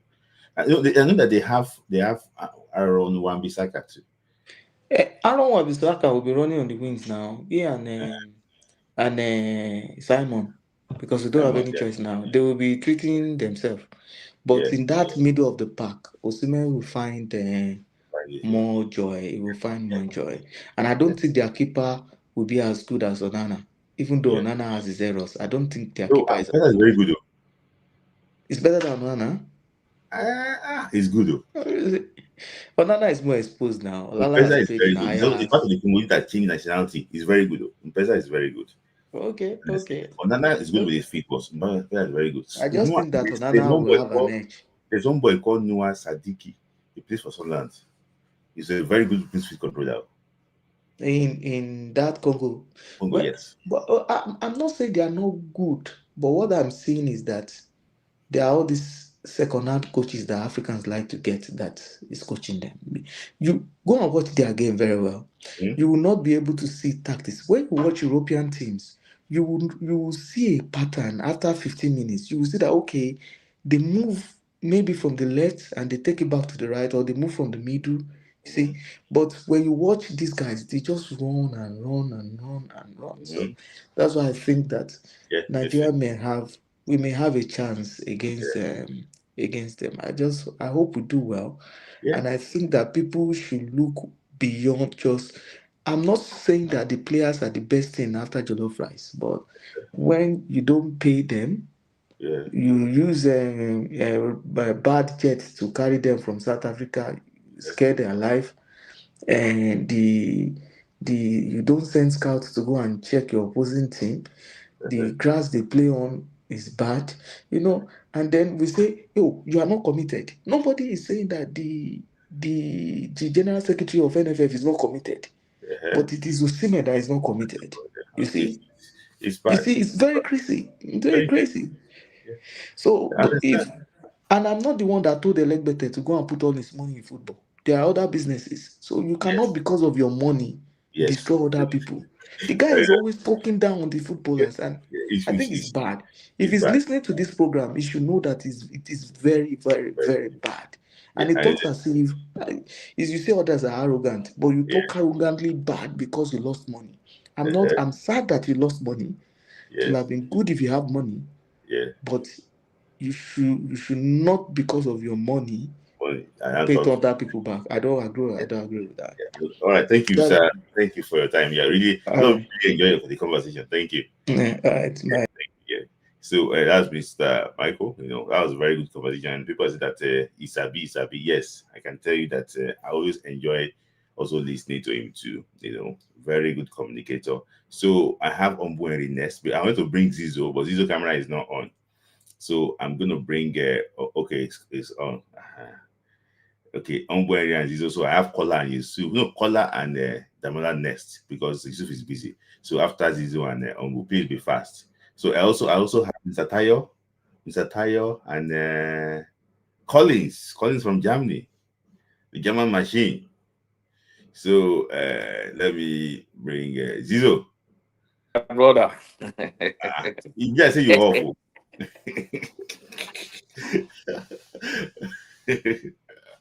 So just take it anywhere. Yeah. No, the thing is that football in Africa is, I think maybe it's because of the way Africa is. I don't know. Maybe the facilities is what is clean us. Because if you watch other European country and all this South America, they have a lot of facilities where they harness all this talent. But it's not the same in Africa. Only maybe in Northern Africa is trying, and that's why you look at their football, the way their football is going high now. So the thing is that from our youth team, like I said to you before, all these politics they are doing is not going to help them. If they like, let them use ladder and boso or boso and ladder. You understand? If they are not doing the right thing, like I told you last time, by throwing underage team open for everybody, all this picking from behind is not going to help us, and it's going to kill our football because we will not have a replacement for the Iwobi and all these players and even Osimhen. Okay, imagine the way they pick Osimhen. If they didn't pick Osimhen that way, that guy would have been as in doing other things in Nigeria, not playing football. Imagine that kind of talent that time. That's the point. That's the point I'm trying to make. If you don't pick all these people from the street, it's going to. They have a lot of people in Nigeria in the street. That me, I play football. I know all these things. They have a lot of people in Nigeria on the street that play better than Okocha. But because they don't have that access to reach that place, all these people are doing all this selection. I'm telling you, Nigeria have talent like Brazil. Okay, what do you think they should do to get these people on the streets? What they should do to pick, that's what I said to you, regional. They have to throw it open. 4. They have to divide Nigeria into 4 and go to the other one region and do open. So if they say that they are doing regional now, it's okay. One venue is in Abakaliki. How will somebody travel from Enugu to Abakaliki? It's also a big distance. So they can even micro zone it. Understand? Between, for example, now, I know that with due respect to Ebonyi State, I don't think football is big there compared to the Abias of this world and Enugu of this world. So, but what I'm just trying to say basically is that there's no, if you even macro zone, if you zone it, there's still going to be politics there. Yeah, that's what I'm saying. But it's going to kill our football. Look at Morocco. It's going to kill our football if they continue this way. They're not going to bring best after this all these boys. Okay. Okay, I want to ask you this question. There's so many academies in the Southeast. Those boys you say that on the street. How come nobody discovered them? The reason why that's the thing I'm telling you is money. Some of all these guys, they don't have money. I play ball on the street. I know what I'm telling you. They don't have money. They don't have money. If you are picking players based on what they are playing with their leg, I'm telling you, most of the people that are bringing money, they won't be there. Okay. Yeah, they won't be there. They don't have money. That's why I said to you, if I say, some people will say, why am I saying this? Majority of people that play ball, they don't have money. Their background, they don't have money. That's the people that play with their heart. They want to die. Even if you don't pay them, yeah, that their talent will take them up. That's the kind of people Nigeria need. somebody said that Afis Umar was an Alumanjiri before he got picked. People, so some of all this under 20 and all this, this they're supposed to be in the farm. I told you last time they're supposed to be in the farm. That's the Manjiri boy. So that's the Manjiri now. The boy is now playing in the French league. So okay, do you know there is when I say not some northern players, even if you pick them to go for all this competition as in world competition, most of them, I don't know why, majority of them, they don't excel. I don't know why. It's only Ahmed Musa, maybe one or two that excel internationally. Majority of them. Do you know that there is a guy that play with Chukwueze? I don't know what I think he's Chukwueze. The guy they call him Yahaya. I don't know. You know the person I'm talking about. One. No, not Awuni Yahaya. It's somebody Yahaya. I think he played with Awuni. He said captain. Tottenham signed that boy, but that guy did not go. Nobody hear about that guy. That's what I'm trying to say. I understand you. Yeah. Understand you. All these things, they need to stop it. So, maybe I don't know. Maybe if they can be hearing, they can listen, and they should take it regional so that at the end of the day, it can actually even the employment they are giving. Why not give people that have as in done a lot of things with all these underage footballers, like maybe I don't, when you speak truth to the top, they don't like to give you employment anymore. Somebody like Siasia is good with youth team. It maybe they should, because he's getting bad. Maybe they should try him with under 20 and see what he can offer. Yeah, that's what I told somebody, that our best coach in under 20 is here. They should give money against under 17. Yeah, they should try all these people they know. But because both of them are from the south, it's going to be very hard to give them. So thank you for your time. So my brother, you are very big with age-grade football. Me too. Yeah, I love football. I just hope that is what will represent us in the future, because all these people, they will soon go. When they go, who will represent us? Yes. So no problem. Thank you, Zizo, for your time. Thank you, brother. Yes. Thank you for finding time to join us. That's Zizo. Omu, take it from anywhere. Yeah, quickly. I know that you want to talk about some more about it. I know that, but just take from before you go. Let me just take super chat, please. Raul said that how many players from the east can you count in Danedaga, as he said, apart from Odinaka Okoro? Okay. Maybe they didn't pick them. Raul also that Yaya was a very dangerous winger. Musa Muhammad too. Okay. So we have to go. Thank you for the super chat. So now let's connect. Let's continue. Don't worry. I'm coming for Kola now. Kola, please be ready. Kola and Damola. Okay, let's start. Let me start from Remo Stars. They are going to play Sanders, right? Yes. If Remo Star loses Sanders, let them sack the coach. Why? I'm coming. I can't be spending much, and I'm losing. If I get the number of the owner of Remo Star, I'll ask him to sack him with my reasons.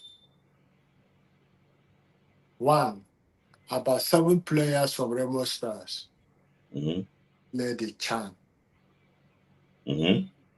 And Coach Eric trained them.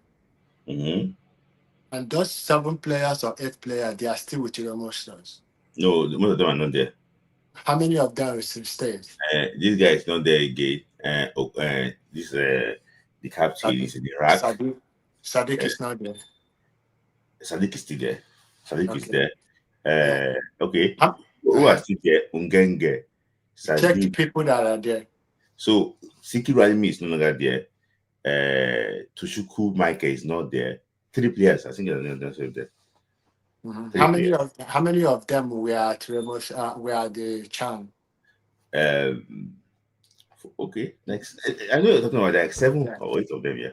Now, if you look at them, okay, let's say that 6 of them are still with Remotion. Mm-hmm. And he was with Let me just Coach count it. Perry. Sorry, Aruna Adi is still there. Olamilekon is still there. Sadiq Mhm, Ismail is still there. mhm, Ongenge is still there. mhm, Kodu Zakoni mhm, is still there. mhm. Then there are like 6 so still there. Okay. If they will No, I'm not listening. win Saunders, Mm-hmm. start that coach. Yes. Mm-hmm. If I am the one, if you do not win them, because Coach Eric spent almost 2 or 3 weeks with them, Mm-hmm. trained them, they know the tactics, took them to Chan, they Mm-hmm. did everything. Mm-hmm. Now they have given you everything, 80% of preparation. And you are with Coach Eric, even towards the qualification, FIFA qualifying. I saw you putting something here. Honestly, if you do not win Saunders, I will make sure I will try everybody, let them sack you. Because you don't deserve to be a coach. Mm-hmm. Okay, Yes. let's move from Remo. So, what about thoughts about who do you think will progress, Rivers or Remo, or 2 of them? And I think Rivers will. I think Rivers. Will progress. Okay. So, I think so. I think so, Rivers. okay. So let's. Remo, I might, because I look at it, I'm looking at the opponent they are having. I'm looking at the opponent they are having. Yes, and definitely Remo have to do something because I think they have upper hand to qualify. They have upper hand. That is why I said if they lose in Niger, that is a problem. He doesn't deserve to be okay. He needs to go back and study more. Yeah. Okay. Move on to another other topic here quickly. Yes. So that Yeah. If you understand my point, if they know how he can play the politics, yeah, let him play that politics. yeah. But if they come from South Africa and win you, no, that's a problem. I think Okay. you are the problem. Yes. Yeah. Let's move on to that topic. You want to talk about that topic? That another one I will say concern about the qualifying. We don't need to be afraid of Gabon. We are already at the World Cup. There's no. I don't need to start checking players. Instead of me to be afraid of them, they have to be afraid of me. Yeah, they don't. I don't need to be afraid of them. They're supposed to because we are more dangerous right now.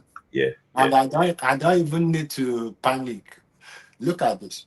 I've watched this game almost 6 times. We played nothing. Benin Republic played nothing. If God wants to do something, there are 2 ways. If you study prophetic literature, there are 2 ways God surprises people. God comes with confusion. God comes with surprise, which is unexpected. These 2 things. Confusion to your opponent, they don't know what they are doing. They'll be confused. They don't what is going on? Is it what we planned for? Yeah. Surprise for those that think that Super Eagles cannot win 4-0. And if you look at the game, we played nothing. We look at it. Even Benin Republic played nothing. They were just going, go back and watch the game. Yeah. Omweri, you said something that the first shall be the last. Is that what you're talking about? That the last shall be the first. Is it the Nigerian that the last year will be the first? If we are winning at the one, we are going to World Cup now. I don't know why people are scared. We are going to even in Cameroon and anybody. The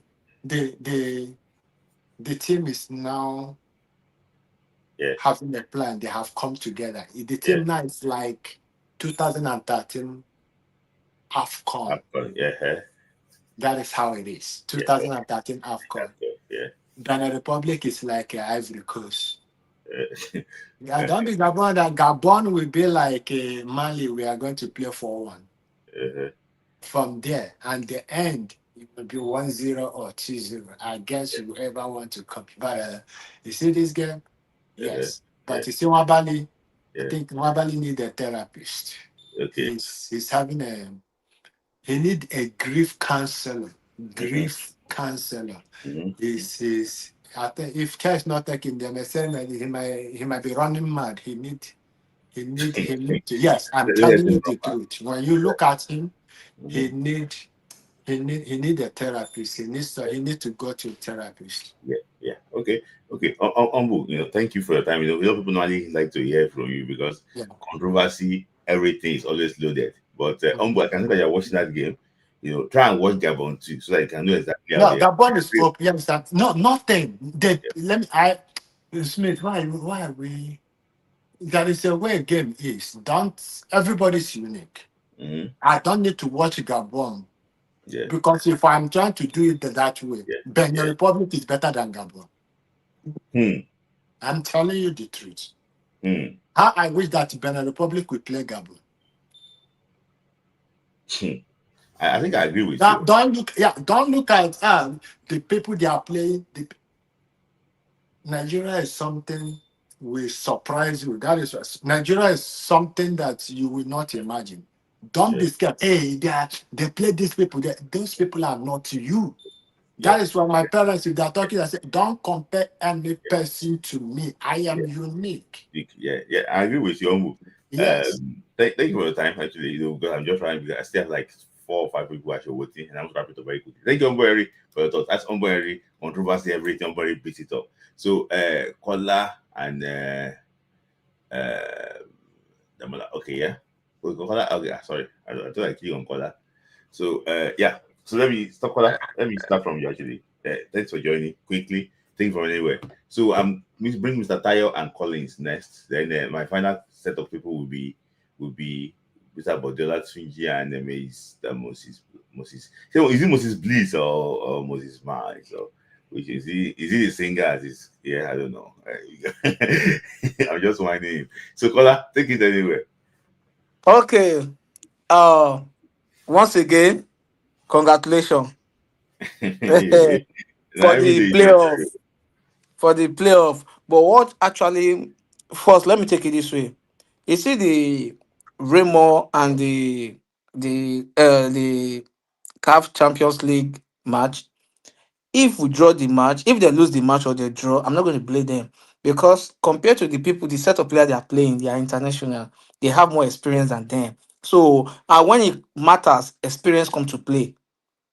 When it matters, experience come to play. So you can't compare the Raymonds with the the boys from South Africa. You can't compare with them because if you look at them, they are still the same set of player in the national team and they are well exposed, experienced. So you can't take that away from them because when it matters most, that is where the experience come to play. And in terms of the ticket, I think the reason why they make the regular fee is because they want to fill the stadium so that they can get more crowd in order to help them. Maybe they can win the match to like cheer the player up. So I think that was why they made the regular free and the VIP 5,000. So and you never can tell anything surprises might happen.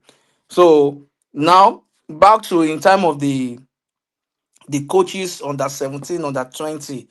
I don't know because these people they just believe they're not trying to do the right thing the right way. They're just doing selection, and until we remove this tribalism, the quota system away before we can get it right. And if we want to get in time of the best out of the best from our player, if we want to get the if we want to get the best out of the best from our player is because I believe it's high time we start preparing for the new generation that will take in from this crop of super ego they are going to leave. Because I saw what Ola posted on social media. He said if Nigeria doesn't go to World Cup, he said it doesn't achieve anything. Like from the in summarization of what he posted on IG. So then Which I think uh, Ola, Ola, yeah, Ola, our right back. Mm-hmm. So now, in terms of getting the best out of the best from our player or the under 17, the age grade, because the set of people they are taking down to the champ to the tournament, they are not the best. We have six geopolitical region, so you can, like, there's a way you can spread it. You give them, okay, from here you, okay, a coach you head there. From under the coach, then there will be some sub coaches. From that sub coaches, you still have some coaches in a state. Like every state has this about local government. Maybe let's just say 10 local government. From that 10 local government, each local government can have a coach. So from there they do trials. From there you take them to the state. From there they will be able, the best from the best from here, you'll be able to get the best out of them. That's how to do it. But these people are really lazy. They don't want to do anything. And if you look at it, most of all these coaches, they have their own academy. They have their own academy. So they prefer to bring in their own academy player, or because of I know you, man knows man. Okay, oh yeah, give me the best out of the best from your own place. So let me just bring it together. Then I take them to the tournament. Then that's how at the end of the day we fumble and wumble. So to me, according to what you said, if they, I don't know, I know people might not agree with me. I think Siasia is the best coach for under 20 set of player. And if they can give Amonike the under 17, okay, or Unduka Ibadi, or because I think Unduka Ibadi is also good in terms of spotting the best out of the best. Mm-hmm. And you always use the normal age range player. It doesn't use overage player, not like this Bamayi and this one that they play under 20, under 23 tournament more than 2 to 3 times. So Landaboso has been there. He has fumbled Wombo. So what else is he coming to do? He has nothing to offer. Yes. Then to the Super Eagle, I learned something that the NFF are still holding this player about 30 matches bonus. Mm-hmm. Yes. So, and to be sincere, and you expect them to give you the best out of the best. And when you are holding them, and when they get injured, you are not taking care of them. Let's be sincere. Is no. I just come in there. See, let me tell you something. This NFF matter, Uh, is memorial. See, there's never been a time. See, if the day you decide to play for Nigeria, you don't decide to suffer that day. NFF will always owe you. But you know what? You know the reason why those guys perform well was because they don't think about the NFF. They want to have like a bargaining power. Let's go and win. They will now talk to them. Say, well, if you no play and they owe you money, who won't pay you, sef? For example, now, Amani Pili was telling them against Sierra Leone when they do 4-4, say, we are not paying you money. Yes, that one is okay. They didn't win. That one is okay. So the issue is that sometimes the players of the old, they don't think about the bonus. They play, they now go and protest. Because the issue is this, you're not playing for the NFF. You are representing 250 million Nigerians. You are playing for them. It's not the NFF. See, NFF is not, it's just a simple organization, very useless people. I would consider very useless because they are not capable of saying things. So yes, for we me, all know that. I think that you can see Victor Osimhen. He's not even thinking about saying if he's playing for Guso, he's not playing for Guso now. He's playing for Nigerians. He's playing for the 250 million Nigerians. So sometimes to this, they can talk about this bonus later. But I just believe that I continue, please. Okay, and I would prefer we play Cameroon than playing Congo. Mm-hmm.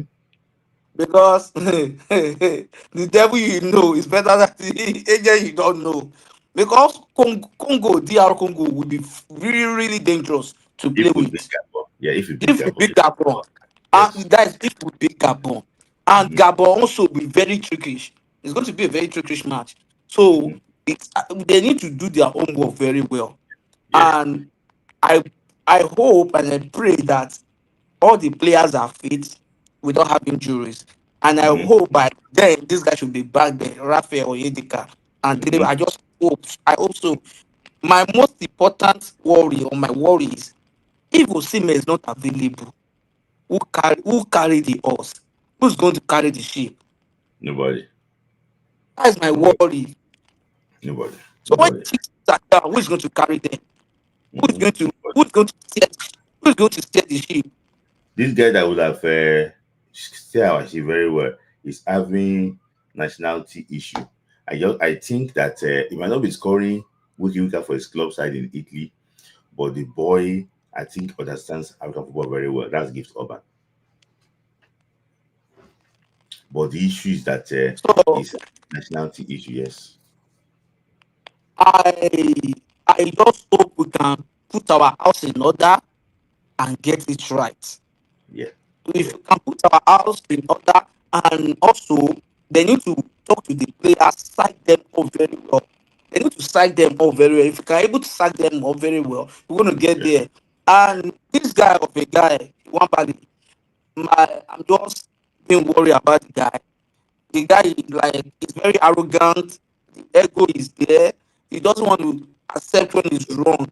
And they said arrogant to destruction or ego to destruction. So I hope if only we can get 2 more good goalkeepers that can compete with him, then he's going to get his head right. So then I've really messed things up. Then he'll be able to get his things right. So that's all I feel. And they should just give this coach every support he needed. And now it's not a shame to all the Nigerian coaches that when they are they should give them the job. When they refuse to qualify, when they refuse to do the right thing, they refuse to develop themselves. Go outside and prove yourself. Eritrea has gone outside to prove itself. If Eritrea qualify Nigeria, He has been struggling to get those network. I see what up, but I think it's bad. Let me just hear from you, Edamola. Thank you for your time today. So I'm bringing three people up. Mr. Tayo, I'm bringing you up now. Collins and but that's I'm bringing you up now. 3 of you want, so I can wrap it up. So but let me hear from you first. Yes, good to be on your show again today. I'm so happy that we qualified for the playoff. Yes. As you know, I'm one of the people. You said it. You created that saying we're going to qualify for the playoff. Yeah. Yes, I actually believe that. I thought we would actually win the group. I was hoping that South Africa would play a draw against Rwanda, but it's all good. It's also good that Bafana qualified. I mean, well deserved. They deserved it. So, but then but I knew that we're going to beat Benin. No way. I knew that.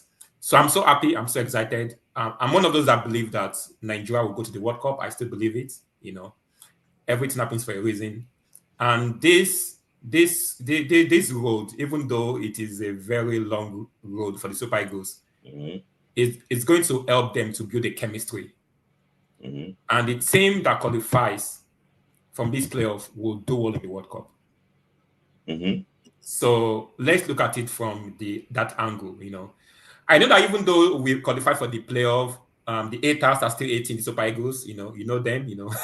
Some people are still 18 on the Super Eagles players. Calling them names. Saying that they don't. But anyway, I'm so happy about that they qualified.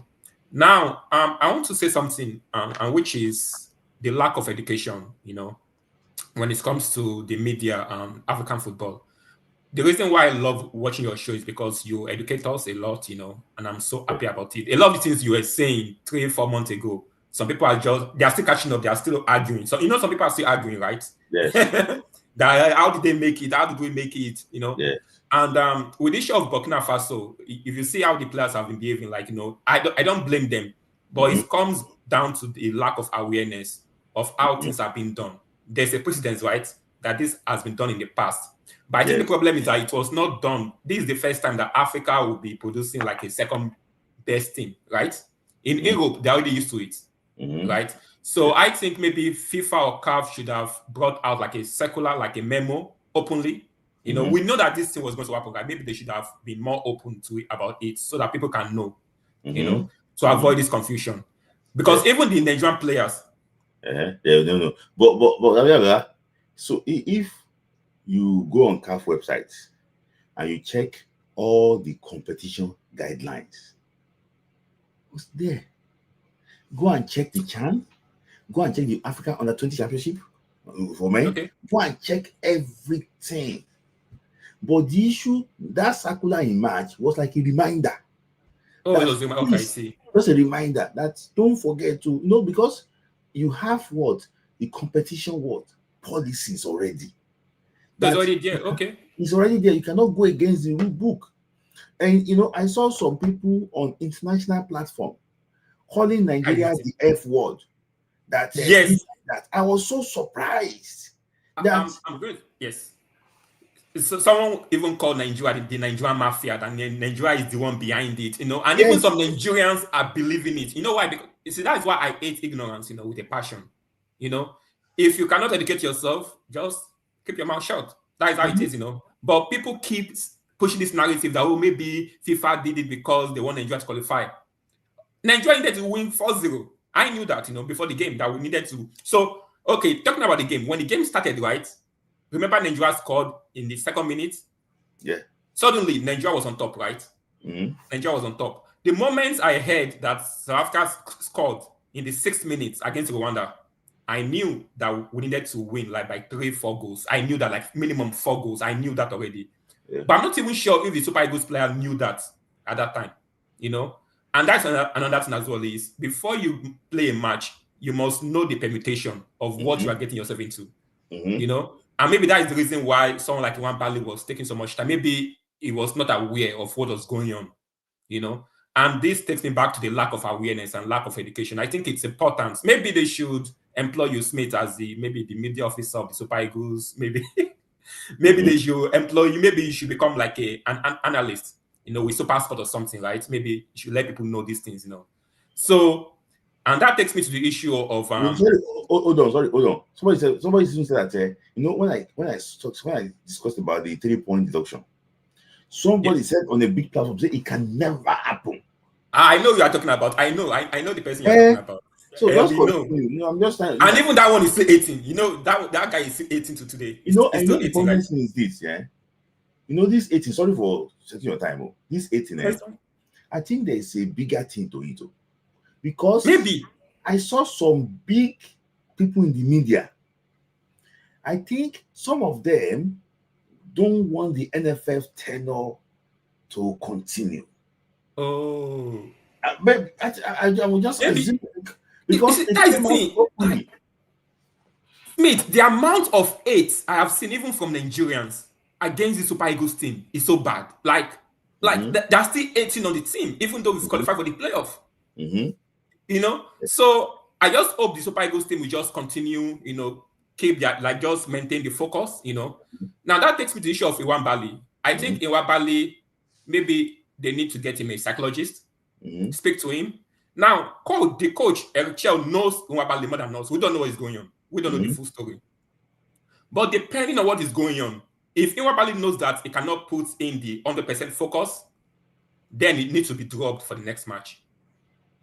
There's nothing wrong with saying that, you know what, I'm not okay, you know, going forward. Like, I think they need to speak to him.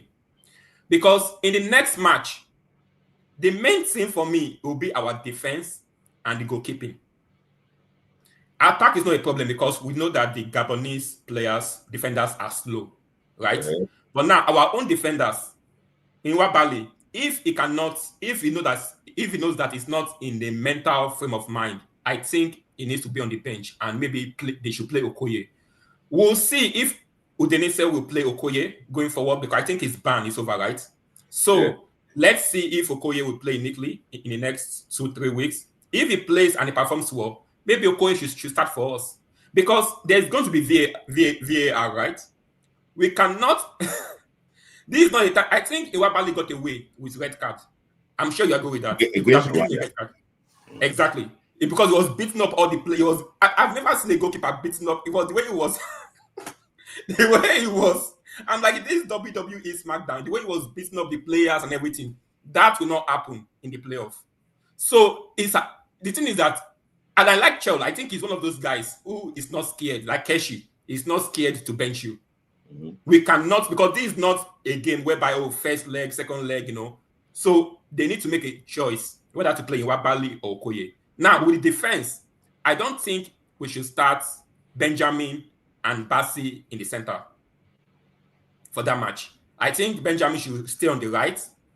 And I don't know what's going to happen. I really don't know. You see, I wish Awaziem was there, And then because, you see, I'm one of those, I prefer to have tall defenders. The issue is that, if you notice, Bassi and Benjamin, they don't have the height, right? So, Bassi have the height. That's okay. So maybe he has that, but not like your Semi Ajayi or your Ekong, Semi Ajayi and it's taller than Osimhen. I said Semi Ajayi is not playing. I wish Semi Ajayi would be playing. Yeah. That's what I'm saying. So what I'm saying is that having Benjamin and Bassi in the center for that match, I'm not sure about that. So that is a decision the coach will have to take. I don't think Benjamin will function there. Exactly, because I see people saying things like, starts the winning match. You can't change a winning team. No, it doesn't work that way in a tournament like this. You have to use tactic. That's I'm a Chelsea fan, for example, right? One thing about Maresca is that before he plays a team, he will first know the strength and the weakness, and he will put his starting 11 based on the weakness or strength of the opponent. He's not going to say, because I started Tosin last match, let me start the game. He could say, you know what, I will start Chaluba in this game. So that game will need to start. I don't know what's going to happen. Somebody says Osai will be back. I don't want Osai back. I don't know. Osai should not play on the right. With Awaziem, I heard you say something about Awaziem. Why do you think Awaziem was not invited? According to reports, I'm not privy to it. According to a close source to him and to the camp, is that that boy did better than him in training. Benjamin. Yes. And the boy complimented Bassi more than I was here.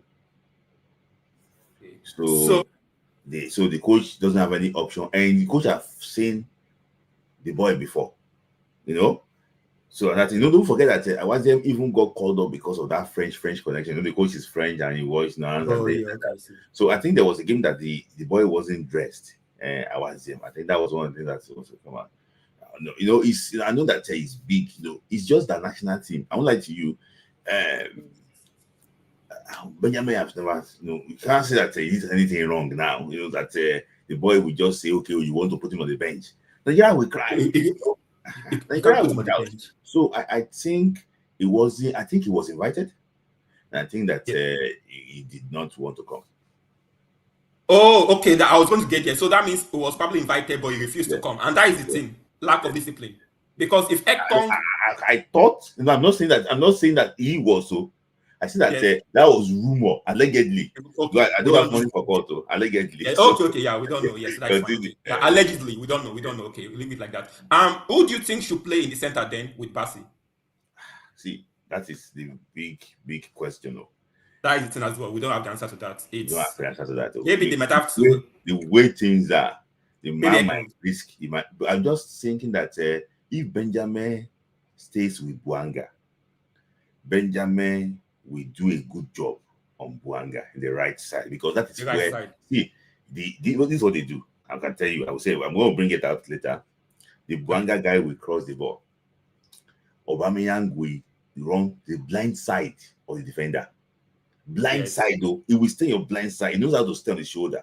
He knows how to position himself. Yes. If the ball is even bouncing around, Aubameyang knows exactly where the ball will land and he will score. So he's a guy that thrives on commotion. He got the experience. So I was thinking that if he's playing against our young guy, Fredericks, he might expose him. Because don't forget that Steve Mooney went to expose him.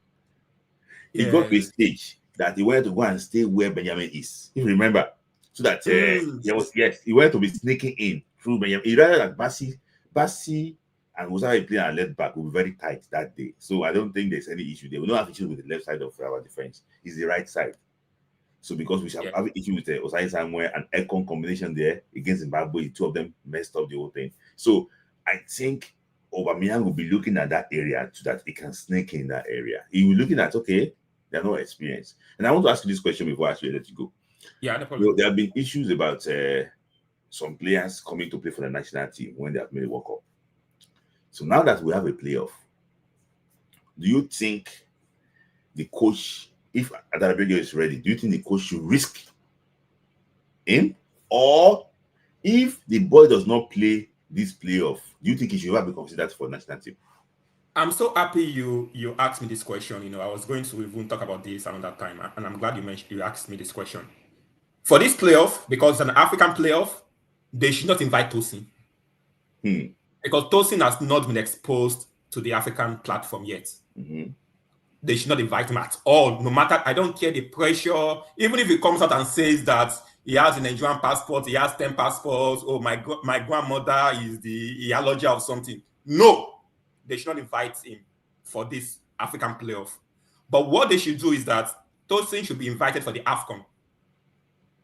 Because with the AFCON, they have time to train. If he does not come, then he should not play in the World Cup next year. If we qualify. So, and sorry, I'm just going to say, I know you saw yesterday that Alan Shearer told you and Wissa that you have to pick between playing for AFCON or play for Newcastle. For a legend to come out and say that. So AFCON is going to be a very big thing in December. I don't think Tosin. So if Tosin doesn't come for AFCON, then we cannot also risk him in the match playoff in the final. You understand what I'm saying? Yes. That would be too much of a risk. So they should not bother to invite him. So AFCON is the testing ground for Tosin. Even though they should not invite him. I know there's so much going on even with Ghana that Odoi is ready to play. Suddenly Nketiah is ready to play. Africa is not a dumping ground. It's open to anyone, but there needs to be a system around it. Yes. But for the playoff, it's dangerous for us to just invite anybody. And quick one before I go, since you're talking about Tosin, what do you think about Kayode of Brentford? Is this clearance to play for Nigeria? Oh, because he has played for Italy in the underage. But do you think he'll be willing to play for Nigeria?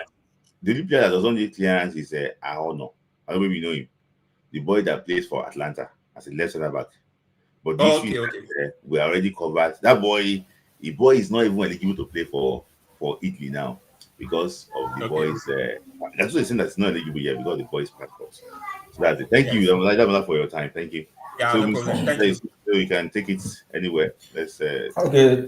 Thank you for having me. First of all, apology for coming late. No problem. So let me start from the issue of Super Eagles' last game, because I was privileged to watch one of these sports content creators on YouTube. Of course, they were at the stadium on that day.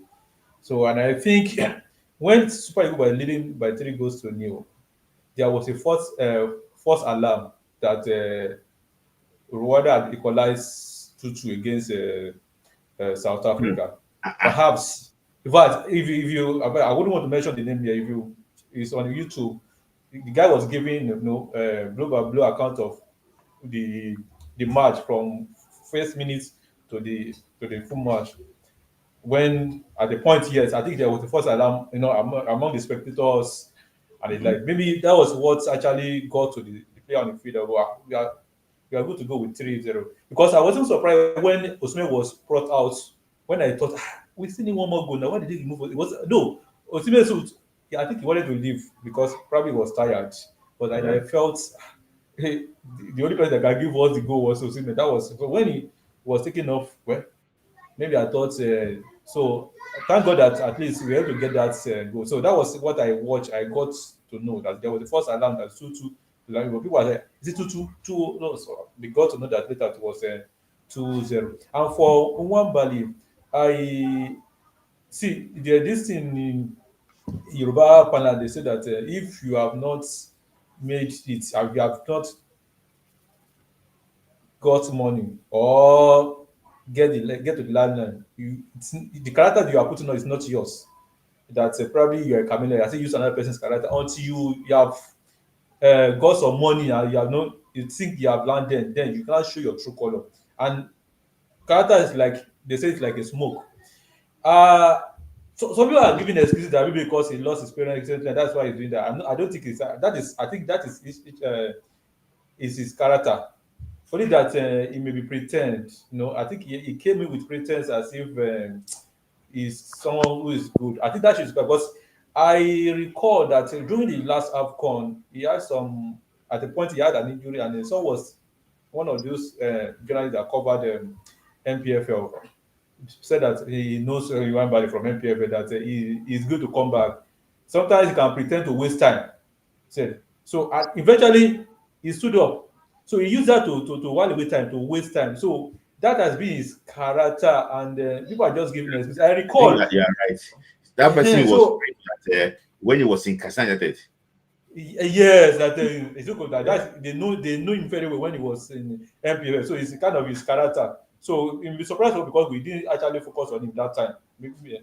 So I think that should be one of the things that we should just know about him. He's just bringing out his own true color. So some of us were just surprised because I remember I was on Twitter at that time when we were having issue with the last goalkeeper then, and then his PR team were bringing his clips from South Africa where he was saving free kicks and the like, and that was what actually brought him to the team. And Super Eagle is a national team. It's not a neighbor team. It's not a local team that anybody can think is bigger than the team. So, and one of the things I also noticed about it is that lack of discipline, and I think they pamper the Super Eagles too much. They pamper them as if let's not make them let's not offend them so that they will not turn up against us. We all know what happened, even the issue of Osimhen and Pineda, nothing happened, and of course that continues.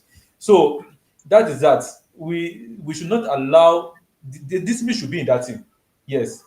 2004 Nations Cup now. 3 players were sent home now. Ayegbeni, Igali and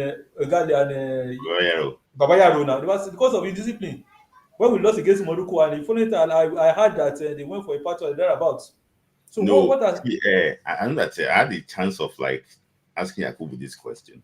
He said that they went for a drink in the bar, but I think they have night out that everybody should be in their bed. Let me just say something about Eric Chair too. Okay. Eric Chair, when they were in London for the Unity Cup game, Yeah. immediately the time for their time to go to bed now reach now. Check everybody, I think there should be a rule in camp. Yes. But if you say you are in the bar having some drinks slightly around that time, and some guests are also there in that bar, you did go out. So it's very hard for you to say you won't defend yourself against that. I understand that there should be discipline here. Yeah, discipline. Then for Super Eagles, you see, I think we should just by now things should have settled. I mean, the issue of the prayer of okay, we qualify for the prayer of now. I think it's now for us to now focus and forget about how we managed to qualify to the playoff, and we should not underrate Gabon. I even seen though it's good to be optimistic. I even seen some Super Eagles Andrews tweeting that as if when we beat Gabon. So I mean, no, it's good to be optimistic, no doubt about, but we should not just think that Gambia are pushover. No, we have to be very careful on that. So we have to take the match seriously, and we should be focused on how we are going to prosecute that match. That is very, very, very important for Super Eagles. For now, we should just focus on that match, and hopefully that it's like you see. There this another say in Yoruba proverb. They said the pig we get to Oyo, only that the noise will be much, meaning that one way or the other, with the way things are looking for Super Eagles, we get there. Only that the road may be rough. And it's good to be tough, yes. And like what I've even had now, it's good to be an advantage for us if we can just take the pin, playing the last 2 matches now, which we also prepare for AFCON. Then hopefully when we qualify as African, the only African country, then hopefully that the playoff in March should also prepare us for the World Cup. So I think our hands are full, which should be a good omen for us. And I think lastly on the MPFL, well, for I wish them good luck, but from look of things from my experience, for example, Remo, I think Remo is playing in Sunday. They one way or the other, they find the way they are going to win the. But going into the return leg, that I think it will be very difficult for them because I noticed Nigerian team, especially debutants, because of the lack of experience, they don't really do much when you go to outside. So when they have a very better pitch. I remember I was at Igate Stadium when then the MFM played USM Ogia. They beat USM 2-1 here in Igate Stadium, but they went to Ogia to collect 6-1. So I watched the highlights and I was like, it was just overwhelming. Yeah. They couldn't cope with the pace of those Arab guys and the like. So I think Sunday we edge them. But the fact that they are experienced, they've been in Champions League before, and they are World Cup qualifiers too, right? Meanwhile, the chant that we played, they are more of a Remo stars. So and we saw how the results. So how bad it is. So I don't expect much from them. Being debutant, they are not really experienced. Even those that I even got the experience. How much were they talking about Yiba or Rifa, talking about Remo Star. So I think that is my thank you, Yusuf, for your time. Thank you. All right. Thank you. That's a very big contribution. So Collins, let me hear from you. So I still have some couple of people like who are waiting, but I have to wrap it up very soon. So Collins, your thoughts quickly. Good evening, everyone. It's a good day, you know. I'm very happy about the result. Though I already predicted 4-0. I told my friend that Osimhen will score hat-trick, and as we complete the 4. So when it was happening, the guy was calling me. It's also in Manchester, you know. The reason why I felt like that is because of what happened when Nigeria went to lose 2-0 to Libya in the Olympic playoff, Olympic qualification playoff, if you remember. And then they came back to Nigeria. We needed to score 2-0. So Salisu have to order for Osimhen. If you remember that game, Osimhen came and they invited Chukwueze as well. And I think Bonaventure, what's his name? Dennis, Dennis Bonaventure. And they beat that Libya, I think 5-0 or 4-0. Osimhen scored hat-trick there, you know. So I just told you that this is what we are going to experience. So thank God we won. And another thing I observe about the team is when you players are doing the normal things, you know, if you look at European teams, England, Germany, the big teams, one thing that I've noticed watching them is they do normal things because they are not like Germany, for example. They don't normally possess very skillful players, so they do. If it's time to cross, you cross it right, and somebody that can head it right. That's how they win African teams. We don't like doing normal things. Sometimes we get to somewhere we're supposed to cross, and then you come back, you'll be looking somewhere else, and then you are learning football, you know. So this is the character that sometimes the Super Eagles possesses. And then that's when they now see that there is an issue, they'll begin to now order to do normal things. I will always put the blame on the players, you know. Players are the people that I'm watching. I don't go to watch NFF. So I don't do that defense. These are professional footballers. When you are a professional footballers, you give us professional display. I was so disappointed in Tolu. I'm disappointed totally, not because of Super Eagles. It's because he's a professional player that has played, I think up to like four leagues, professional leagues, football. For him not to know how to control the ball, for him to be struggling to turn with the ball against Lesotho. We are not playing Brazil. It's a shame. If you don't know it, go and learn it. That's why you're a professional. You are being paid. You continue to learn it. When you are growing, if football is a learning, you must have a mentor. You must have somebody you love, that you like his game, and you are learning, you are admiring how he's controlling, how he's moving. It's not just by going around and saying, I'm a footballer. So there are some certain things when you display it, it will be a shame. Yeah. So I was disappointed, though he is scoring. I'm happy for him. I hope it will improve. But if he continue like this, it's going to be like Uno Acho going from Premier League back to Turkey or somewhere, you know. But I pray that it doesn't go like that, because I like the guy. But I'm just disappointed that there are some few things that you expect from big players, you know. So I'm happy that they turned, all of them, they played well. I hope that they continue that way.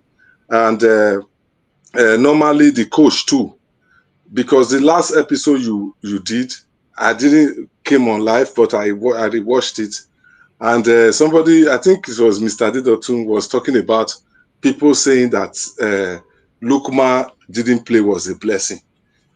The truth is that I also felt like that. It's not because Lukman is not a good player or I don't like him. I will never have Lukman on the bench, even if I'm the coach. But the problem is when you have a coach who is becoming unreasonable, and there must be some thinking that he's having. And you cannot go there and push his head and tell him, why will you be playing these people like this?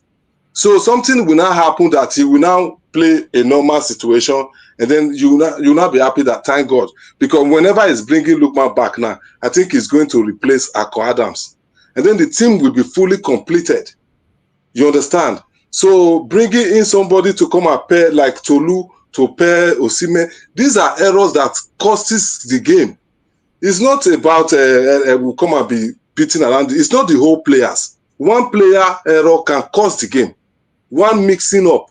Because when the ball was going forward, there was nothing, there was no connection. So the thing will cause the whole game, and then we will now be blaming all the players. You understand? So the coach, because of what happened with Chukwueze performance, and I believe the coach will bring Lukman to take Akko Adams' role, because that was the only place that I felt was lacking, and Lukman will do well there.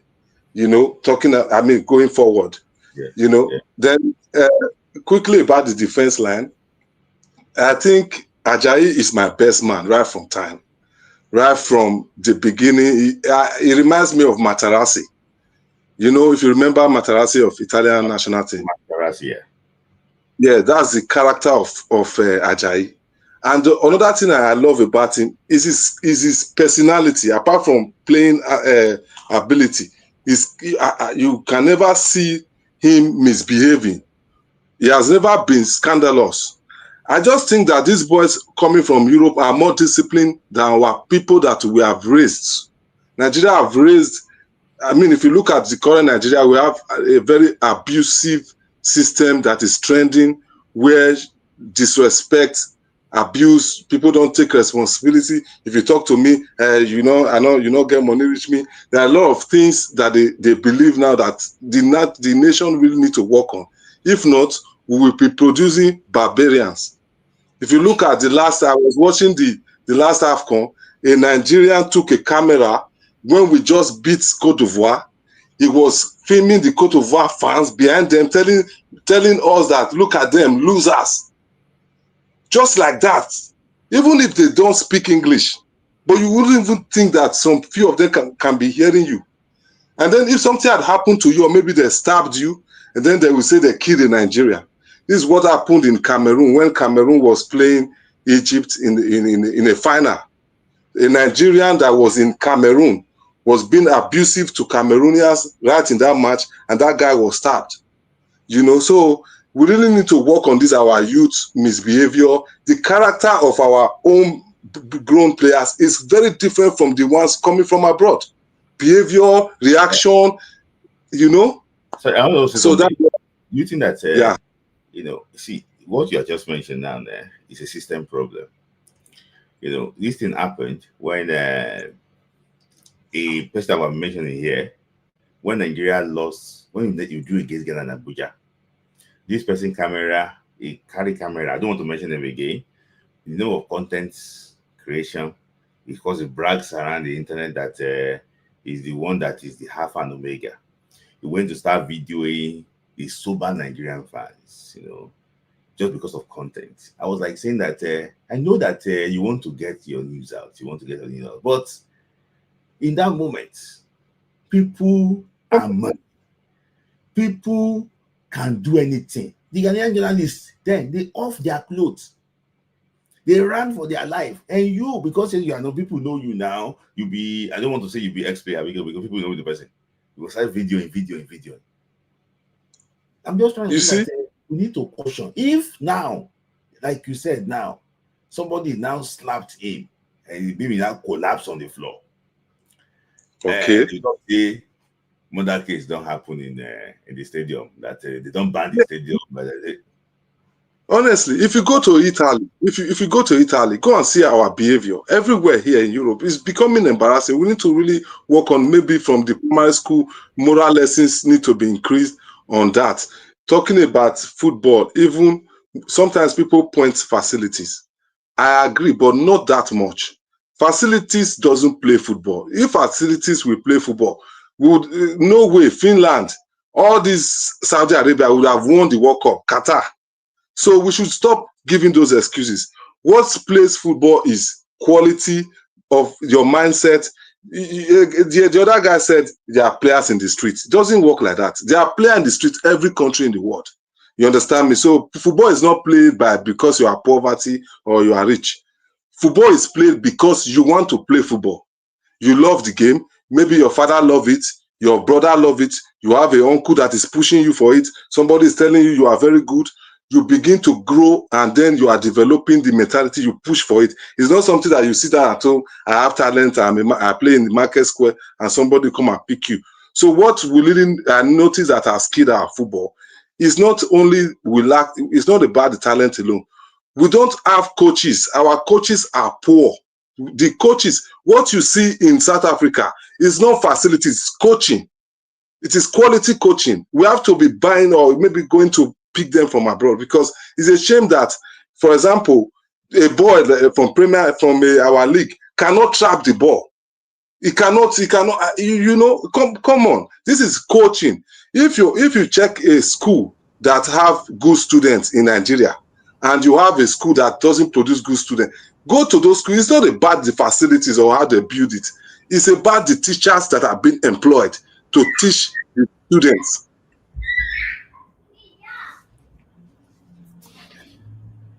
I can't hear you.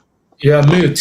Okay, so let me just say some few things, because of time. I won't put that later. She will talk.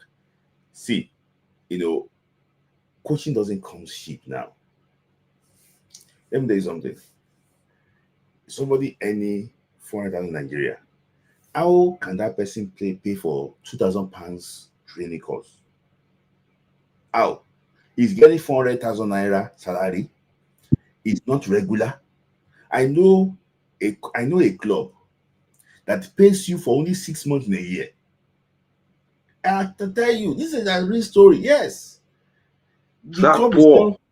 Yes, they pay you for 6 months in a year. They ask you to sign that you have taken for 12 months in a year. If they don't relegate now, we know them. How okay. Coach working under those people? How would the coach pay £2,000 for training? How would that coach pay that money? CAF used to do this program in Nigeria before. Even they are back now. When they go and do it, they will be, what is called Orijo. Everybody we pass. See, the coaching we are talking about, because our system have so many shortcuts. Yeah. You see, even how many students can even sit down and pass WAEC again? Thank you. That is my observation. We have reduced quality in almost every standard. We have reduced quality. The moment okay, now, how many of our journalists are educated? You're mentioning about people are journalists are like doing all things that are not operational. how many of them go to school to know the ethics of journalism? Thank you. See, people will just start and so just come out and begin to talk out of. Okay, we were somebody talked about Super Eagles. No, I mean players not being aware. I think it's your time because of your time. Okay, let me just quickly conclude on this one, please. The most important thing here is going forward. Going forward, there shouldn't be room for a low-level player. It doesn't matter if the coach notices that it's not good enough. Because, for example, if Osimhen doesn't play, we need somebody at least if it is Teremorphy. I don't want, because you cannot look at the ball that Osimhen scored. That cross is exactly the same cross that Lukman gave to Tolu in the first game in Lesotho. Go and watch the same thing. So we cannot be tolerating somebody doing his job and the other one is not doing his job. This is a qualifier. That's my final thought. Thank you. You know, I don't hate the boy. I just have to say some few things too. You know, they cannot use you. And I don't know how to say this in English. So that you can Yoruba. and you cannot catch chicken. You cannot be like hawk. Yes. And you cannot catch chicken. Like you cannot hunt them. Because you cannot have this frame. And ball will be coming here. You cannot hit the ball. Yeah, it's bad. The public guy just bully you on the floor. You know, you are not strong. So that is my frustration, that it's very bad. But let me just hear from you. Thanks for your patience. Yeah, you're welcome. Smithlai, my man. It's good to talk about football today. I've been listening to all sorts of analysis. You see, some of the things you guys are talking about, as I was listening, I was just a bit touched and I was a bit disturbed. And I was asking myself, if we really want to solve this problem, there's no way we'll not look at the political implication or the political intervention to some of these issues, particularly the systemic issue we're talking about. We're talking about the coaching, we're talking about the recruitment of players, we're talking about, players, being the corruption, even in the recruitment, maybe under 20, under 17. You make mention of a number of things, and I was asking myself, where is the involvement of National Sports Commission? I think there's no longer Ministry of Sport. It's now Ministry of Sports Commission. Yes. Umaru Diko. I asked myself, do they have a master plan? What is the blueprint? Is it communicated? Is it published? Can we find it anywhere? Can we ask questions? Because Nigerians should not be looking at, even when we are voting our president, we need to ask sport-related questions. Yes. Do you like sport? Do you like sport? Even at the national, state, local government. You guys have been talking about Remo and everything. And I'm asking myself, this recruitment we have been talking about, we cannot overemphasize the importance of this recruitment. We cannot be depending on British-raised, American-raised, Canadian-raised players to be playing for Nigeria. Nigeria should be raising our players. Nigeria should be raising our players. And how do we accomplish that? That is the question we should be asking the National Sports Commission. Just like we are having politics today, we should be having sports today on a daily basis. Let's be having conversation around sports. Why am I saying we should be having conversation around sports? Because we should see sport as a business. And that is what we are still missing in that country. Okay, UK now, somebody can decide that I want to be a footballer in UK and be a superstar, wealthy, has properties. But can he do the same in Nigeria? Until we get to that level, we are missing a fundamental issue. A fundamental solution to our footballing problem. Somebody playing for the Nigerian league should earn salary that will make him live as a mega star within Nigerian economic system and standard of living. You should be able to buy properties and have cars and be wealthy.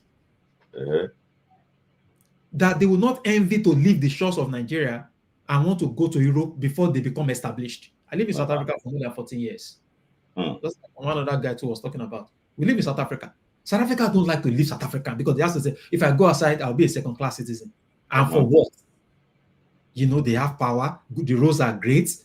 Some of those, they are footballers. What they are earning, they are okay within South African economic system. Nigerians, we need to get to that level. Let's have investors.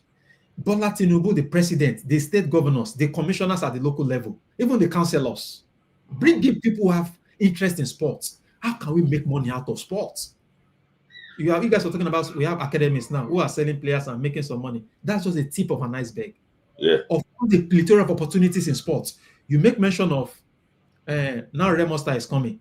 They said the ticket is free to every person and 5,000 to VIP. That's a great idea. They need to understand that this is also an opportunity, not just saying that everybody pays a certain amount for the ticket. The publicity, the marketing, the adverts, Nigeria, South Africa, the market. Remo Star playing Sundown coming to Nigeria. You know, there's a need for orientation, there's a need for education. But to talk specifically about, because some of the stuff I'm talking about now, maybe it's a 5-year, 4-term year plan. But what are the kind of plan we can implement now? Which is that at the local government level, like somebody was talking about the regional sports. For me, it should be local government. We have 776 local governments in Nigeria. Some of those children who cannot afford to travel are the local government councillors. Just like I believe all the councillors in Nigeria, they have a meeting. Even all the local government chairman, they have a meeting. The sports commission should collaborate with them. The chairman of the local governments across Nigeria, the chairman of councillors across Nigeria, the National Sports Commission, they should have that in their master plan. Collaborate with these people, involve them in sports, recruit at the local level. At the local level, I think one of the speakers was talking about, at the local level, that is the world level, go to local government. Local government go to states. Recruitment from the school, not from the streets. Why do I say school? These are people who are teachable. These are people who have tendency to be disciplined. Yes. They are not wayward people. They are not riffraff. They are people who have career ambitions, who are protecting their own future. And you let them realize that football is also a career prospect for you to be prosperous. It's about a national orientation, a football orientation. Sell the vision to them. Somebody need to conceive it and need to understand it and communicate it in a simple terms, unambiguous. You know, so this is a fundamental issue we need to attend to, because you can't. Okay, now we are looking for a defender. We are talking about this. Shemi. I don't even know that Shemi Ajayi will not be available for the next match in the playoff. But if you'll not be available, Nigeria 220 million. I know we don't have 220 million able people who can play football, but I believe we have, you know, the population. We shouldn't be asking ourselves, we are going to get a defender, a right back, if things have been put in proper place. I do not have anybody I can suggest now, but I know most likely we'll be relying on foreign-based, one of these guys that should nationality and come and start playing for Nigeria. You know? Yeah, I get you. And you mentioned something there, the recruitment, leadership word recruitment. So if we don't get that one right, there is no way. Because, for example, now the guys that want to make decisions, we're talking about they can't even do the proper calculation to know how many points we're going to need, how many goals we're going to need to qualify. So I think some of these things too, you know, with due respect to, I had a conversation about just before the game against Africa, about this Eritrea thing. They didn't know. I see. You see, the person was shocked that so that there's a window for that. Yeah, that is. You see, I think Esmilai, given your connection and given your popularity, you know, in recent times, I think we should have a way to send a private letter to the National Sports Commission. That minister who is close to the president, let's send him a letter advising him of how he can collaborate with international experts, though of Nigerian origin, but who have got international exposure. You know, so that we can have a synergy, exchange information, so that you don't lose out. You know, all these things is interest too, because the person that they employed is also a politician. Because, you know, I don't know if you know this thing, anytime they employ you in Nigeria to come and do something, go to church and do Thanksgiving. What are you doing Thanksgiving for? Because of the money they want to embezzle after they are done with their office. Because you do chairman and you are still poor like this. You ever heard about that before? You are former governor now, you don't get money again. So it's not for the people, it's for themselves. For example, now, you know, if I suppose something that they have been hosting this thing around Africa now, why can't Nigeria host it? Why can't Nigeria host something like this? Is that okay? How much are we going to propose to the government? Mm. The government can release money. Mm. So when they release money, you know exactly now. That is it. Yeah. You Yeah. can Yeah. give it to the government. Okay, so it's about interest. But You see, final thought before I. you said final thought. I have many things to say, but because you are pressing me with final thoughts now, Yeah, okay. because you see, across sporting activities, this thing I'm talking about, because what is affecting football is affecting athletics, it's Yes. affecting other sports, Yes. and we should be, you know, we should be a bit, we should be conscientious and be very determined that okay, we want to solve this problem in a sustainable way, not just a fire brigade approach. Just give me somebody who has the talent, let's come and do it for Nigeria, or because he lived in Nigeria maybe 10 years of his life and then he has left Nigeria for a longer time. Okay, so with regards to the playoff, I want to say that, of course, we can't be reminding Chell that we need to be relying on one player. Wonderful Victor Osimhen. We thank him for the talent. We thank him for how he has been discovered. But then, outside Osimhen, we can see that we are struggling to have people who can score goals. Somebody have been talking about Aroko Dare. I think I share and I agree with that person. We are playing for Crystal Palace. Is it that you hit the gym? Or just, I'm not saying that you are too fat or you are too heavy, but I don't know why you are struggling to control and not ball and score goals. How you are going to score it is left to you. Just score us goals. But we who are observers and spectators, what we are saying is that you are still struggling to control that ball quite well. That match we won against Benin, you realize that our conversion rate was high. Yeah. We didn't lose many opportunities. Yeah. And our problem over time has been that we lose opportunities so much. Yeah. Look at the first 4 minutes. Another player would have lost that first goal that Osimhen scored. Yeah. Like, why would I play it? We're looking for an assist. Yeah. Because he had the skills, and fortunately for us, he was fit. He was able to find the corner and he put the ball there. Yeah. So, number one. Number two, the combination between Chukwueze and Osimhen was wonderful that day. And what I want to suggest is that a coach should be able to study the individual player. Yeah. This player, how long can he give me 100%? I've been saying it. Chukwueze, if it is 50 minutes of the 90 minutes, it's okay. It's okay. Yeah. It's okay. Because that day, I've never seen anybody compliment Osimhen like that in the last 2-3 years. Yeah. The first goal, Chukwueze, so assist. The second goal, Chukwueze, assist. Even the third goal, of course, it was somebody else that lifted it. Chukwueze could have also done the corner kick. Yeah. So we need somebody that can feed Osimhen the way it's being fed in Galatasaray in the Super Eagles. Players should be taught to be less selfish. Don't hold on to the ball like sometimes. But Lookman is a great player, but then he needed to work on himself. Just ensure that you don't possess and make other people to know even when you want to pass. Yes. Because when you possess the ball for longer time, sometimes your fellow team player might lose that understanding of when this guy is trying to sight me or trying to give me the pass, because we don't know exactly what you're doing. And if they have been training like that, whereby we have a playmaker who is a midfielder, then let everybody be aware. And then when he loses the ball, he should ensure that he wins it back. Yeah. So what I want to say is that I don't have much to say other than the fact that we need to develop a sustainable plan. Yeah. Every player should not see necessity as indispensable. Yeah. We want them, we celebrate them. But a coach should understand that at every point in time, for circumstances beyond anybody's control, if this guy is not available, are we going to be held hostage? Are we going to be held in ransom? Yeah. How can we deliver ourselves? Yes. That is the job of a coach. Yes. So whenever you are inviting players, you should understand that players who can deliver should be invited, and they should not be exposing you. Because by the time a player is underperforming, you that invited this player, why will you bring this player to our national team? This is Super Eagles. Yes. Thank you for your time, Mr. Abode. I really actually want to get a conversation. So thank you for just more time. Thank you. So I have people waiting, but guys, you're gonna have two minutes so that because of time, you guys came late. Let me just say 1 hour after I said 1 hour. I already done my time don't pass, so I'll just use 1 hour 30 seconds individually so that we can wrap it up quickly. So I have he's making his debut on my program. Mr. Adu. I just know why is your I just know. I just know what's the issue. I just know why it's okay. And okay, Ushi. I said Ushi and oh my days. If you call it my guy. So I also have Umbari. So guys, I'm just going to put everybody together there in 30 minutes.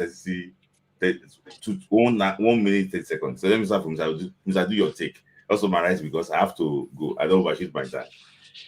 Yeah. I'm just here to just say well done to the Super Eagles for the last game. I think it was impressive. I never give them a chance to even get to that level or to even win that game. Sincerely, I never give them a chance. Yes, you said it. I think Forget it. I think a Richel tactical approach supersede that of Gennett Troy that day, and I think that is good. But my only concern is we should always just watch out for one ball in our defense line. There might be a suspect, and I don't want us to play Gabon. Let us play after winning Gabon. I want us to play Cameroon or Congo. But if we keep the reason is if we still want to play Congo, they're a lower team. They're like a inferior team to us, and we might feel relaxed. And for us feeling relaxed, they might choke us. But if we play Cameroon, we know yes, what is ahead of us is high. So that we know the stake is high. So definitely we put in our best. But if we are playing Congo, I'm sorry, we might be disappointed. We might be disappointed playing Congo. So I think for now, I think we just neutralize a good job so far. And I think we just need to speak to the player, let them understand what is at stake. We want to see them in the US, Canada, Mexico next year. Let them understand that yes, they need to be here so that people like Khalid can do their business in peace. Or else they will not allow them to do their business. So we are expecting to see the guys there. So hopefully God will count their efforts. But it's not it's a lady I dodge like what that man said.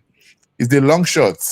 Because instead of us to have just qualified easily now, we had like 3 extra matches or 6 extra matches to play again. Which is a lot. Yeah. So So it's but I win think one, progress to one, win one. It's not a league phase again. yeah, so which is and it's like a knockout stage now. If you don't win one, you're out. You're out, yes. You just have to win it. So we just people to just talk to the players to encourage and let them understand what is at stake.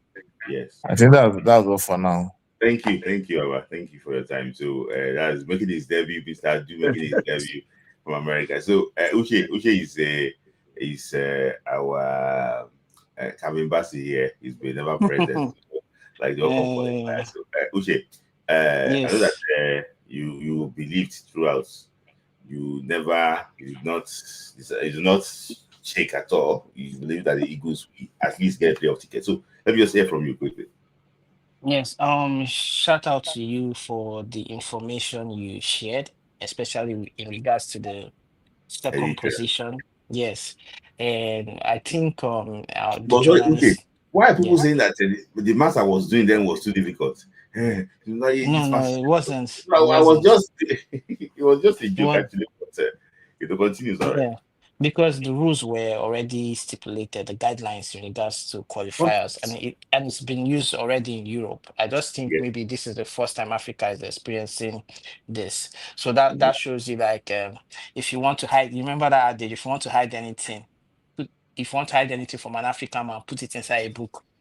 So that was the problem because I realized that journalists that I expected to know this information, whether it's from Elegbeke or Sasso, like I expected them to share this information or shed more light on it, but they kept dodging the information, or maybe because they didn't want Nigeria to qualify, because I feel like that's where they're coming from. And in regards to the match, I feel like, or to the playoff, I suggest that what's his name? Wabali needs to sit on the bench. Like Wabali needs to sit on the bench because you remember the ball when he had issue an altercation with the defender, Benin defender, was wearing number 13. He dropped the ball and Mune hit the ball in the net. If that is in Europe, that's a goal. That's a goal because the referee did not blow his whistle. So it shows you that he's absent-minded, he's too goofy. I think he's overconfident. And so we need to bring in, I hope, what's his name? Okoye plays with this remaining weeks, and he should just be he should be brought back and he should play the remaining games so that he can sit up. He's just overconfident. He needs to just sit on the bench. Then I also noticed some play Sometimes I think the guy Olusegun, sometimes he does not know when to pass, lay a pass, or he's always trying to go for glory, which is not Yeah. good. Thank you. Which is not good. Mention that. Yeah, I think he needs to be taught to like play this simple pass and not go for glory. He did it twice, which wasn't good. Then I think we should start moving on from what's his name. Moses Simon should be coming in the second half. We should look for another player, whether it's Ejuke or moving Iwobi to that wing. We also need we need a box-to-box midfielder for the what's his name for the playoffs. We cannot. I think we cannot. We need another midfielder, maybe Akin Somiro or what's his name? This guy in this guy in Turkey, Dennis, Mhm. because even though the league is like a low cadre, but we already have players playing there. But So the guy called Kanga plays against Dennis, in Turkish league, and yeah, Dennis is like a much better player, a much better player. Yes. Yeah, yeah. So I think we need to call him in with Akin Somiro so that because I'm just something there. This guy is not calling any player. then because it's going to be a struggle against Gabon. You see, It's going to be a struggle the only against people he's Gabon. calling is who are coming back from injury. Because we can't trust Ndidi for But 180 if minutes. when Ndidi, Onyeka played that midfield and they removed and Yeah. he was still there with them, the midfield stable, remember? Yeah, The it's midfield stabilized. It's stabilized. Yes. midfield. Yes. So we should finally So so most of the time, yeah. yeah, so I feel like what's his name? Iwobi can be moved to the what's his name to what's his name? Moses Simon's wing. He can start playing that. He's better off there. Then towards the second half, Moses comes in because we cannot play Moses from the beginning. He's shown it time and time again that he does not know what to do with the ball. So with that, another thing is, I see a lot of people are saying, "Oh, I want Cameroon. I want DR Congo." Nigeria always fails to forget that we did this same thing in 1998. We said we were thinking about Brazil rather than concentrating on Denmark. At the end of the day, Denmark won the game 4-1. So we should concentrate on Gabon and ensure that we win Gabon. From there, Yeah. we'll win Can think about just Cameroon. yeah. So guys, watch out for my tactical breakdown of Gabon. I'll be working on that very soon, and I'll post it. Thank you, Uche, for your time. Thank you. I know you came late today, but thank you. Yeah. Yes. So I just Thank you very much. Guys, thank you for for your time. Thank you for allowing us to come in, even though you are short past your time. Thank for the grace. Yes. Let me just say this. I think they've said almost all I want to say. My saying that Maduka should come in doesn't mean that Okoye Maduka should be benched, because I don't expect Okoye to be informed now. But I pray when he comes back on 20, I wish him to start playing so that he can give Amabali run for his money. My fear is this.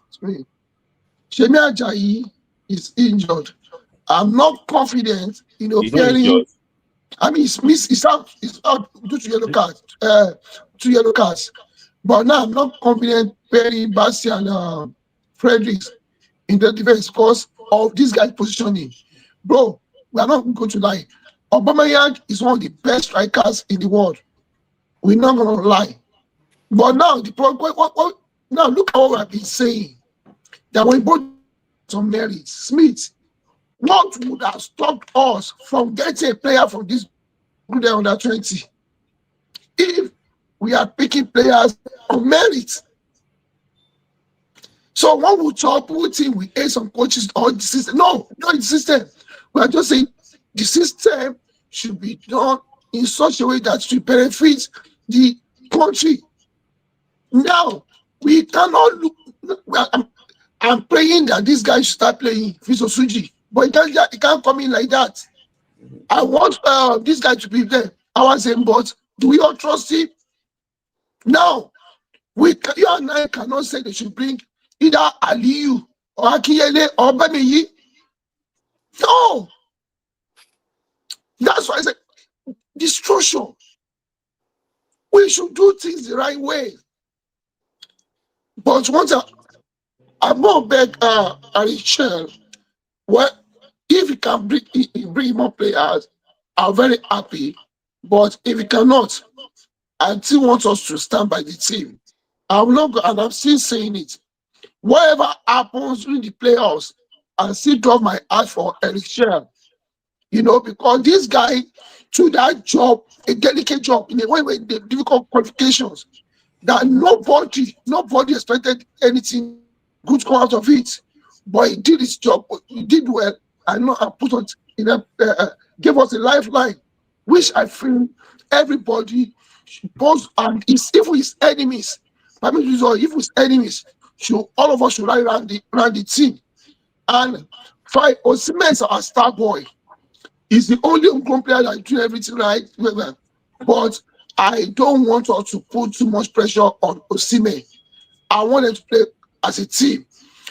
So I want everybody to go back, work hard, and like, oh, let us go to the World Cup. Because if they miss this World Cup, I'm telling you, many of them will not play World Cup again. Many of them, especially the ones that are born against Nigeria, they may not play that World Cup again. You know, that's why I want them to work together. I do like first pass. Like, we are not doing this for NFF. We are doing it for over, when I say over 400 million Nigerians. I mean, those in Nigeria and those of us in diaspora. I wish them best. That's what I want to say. Thank you. Thank you, Aydazun, for your time. Thank you. Always on point. Thank you, Aydazun, for your time. Don't worry. Finally, just Yes. 10 seconds. Concerning about Tosi, right? Mm-hmm. If Tosi want to play in November, invite him. Mm-hmm. If Tosi will not come to AFCON, no problem. If you want to play for the World Cup, invite him. Mm-hmm. Yes. Why? What's the reason why? Give us the reason why. When you look at that department, I love what the scripture say. You know, I love scripture so much. When you read Matthew chapter 20, from verse 1 to 16, which talks about the parable of the workers in the vineyard. When you read it very well, we are lacking in that department. Even if he didn't play qualifying or this, and he decided when you want to play for Super Eagles, invite him. Okay. And that's his advice from. I know that people will not feel comfortable with it. That is it, because we are going for the World Cup. Yeah. What's his name? Ekong. He's getting old. Yeah. And in November, this guy is not going to play. Yes. And Tosi said he wants to play. I would be the happiest person to welcome him, because he knows Calvin Bassey, and Calvin Bassey know him. Yes. Okay. That's my own thing. Thank you. You should watch that game. One thing I want to say, Smith, before you leave is, I hate people being scared of their opponents. Don't forget about their business. Focus on our business. Yes. I don't like these people are this. No. Yes. Let's do our own, and we do our own. Yeah. But when you finish, I will even come live later. Okay, all right. Yes. Thank you for your time. Thank you. So guys, thank you. That is that for today. I've overshot my time. So thank you to those that sent super chat, from Remy Ali to Viral Moments, to Emmanuel, to Yinka, Fado, Wale, to Sport Grinder, to Connect to God. You know, thank you guys for your time. Thank you for your time. So I've overshot my time already. See you again next Friday. See you on Monday for Nigerian podcast, and also on Friday for Friday Night Football Club. So before Friday, I will drop the video of my tactical analysis of how to approach the game against Gabon. I will also do against Cameroon, and also against against Congo. So guys, thank you for your time. I will see you again. Enjoy your weekend. Thank you.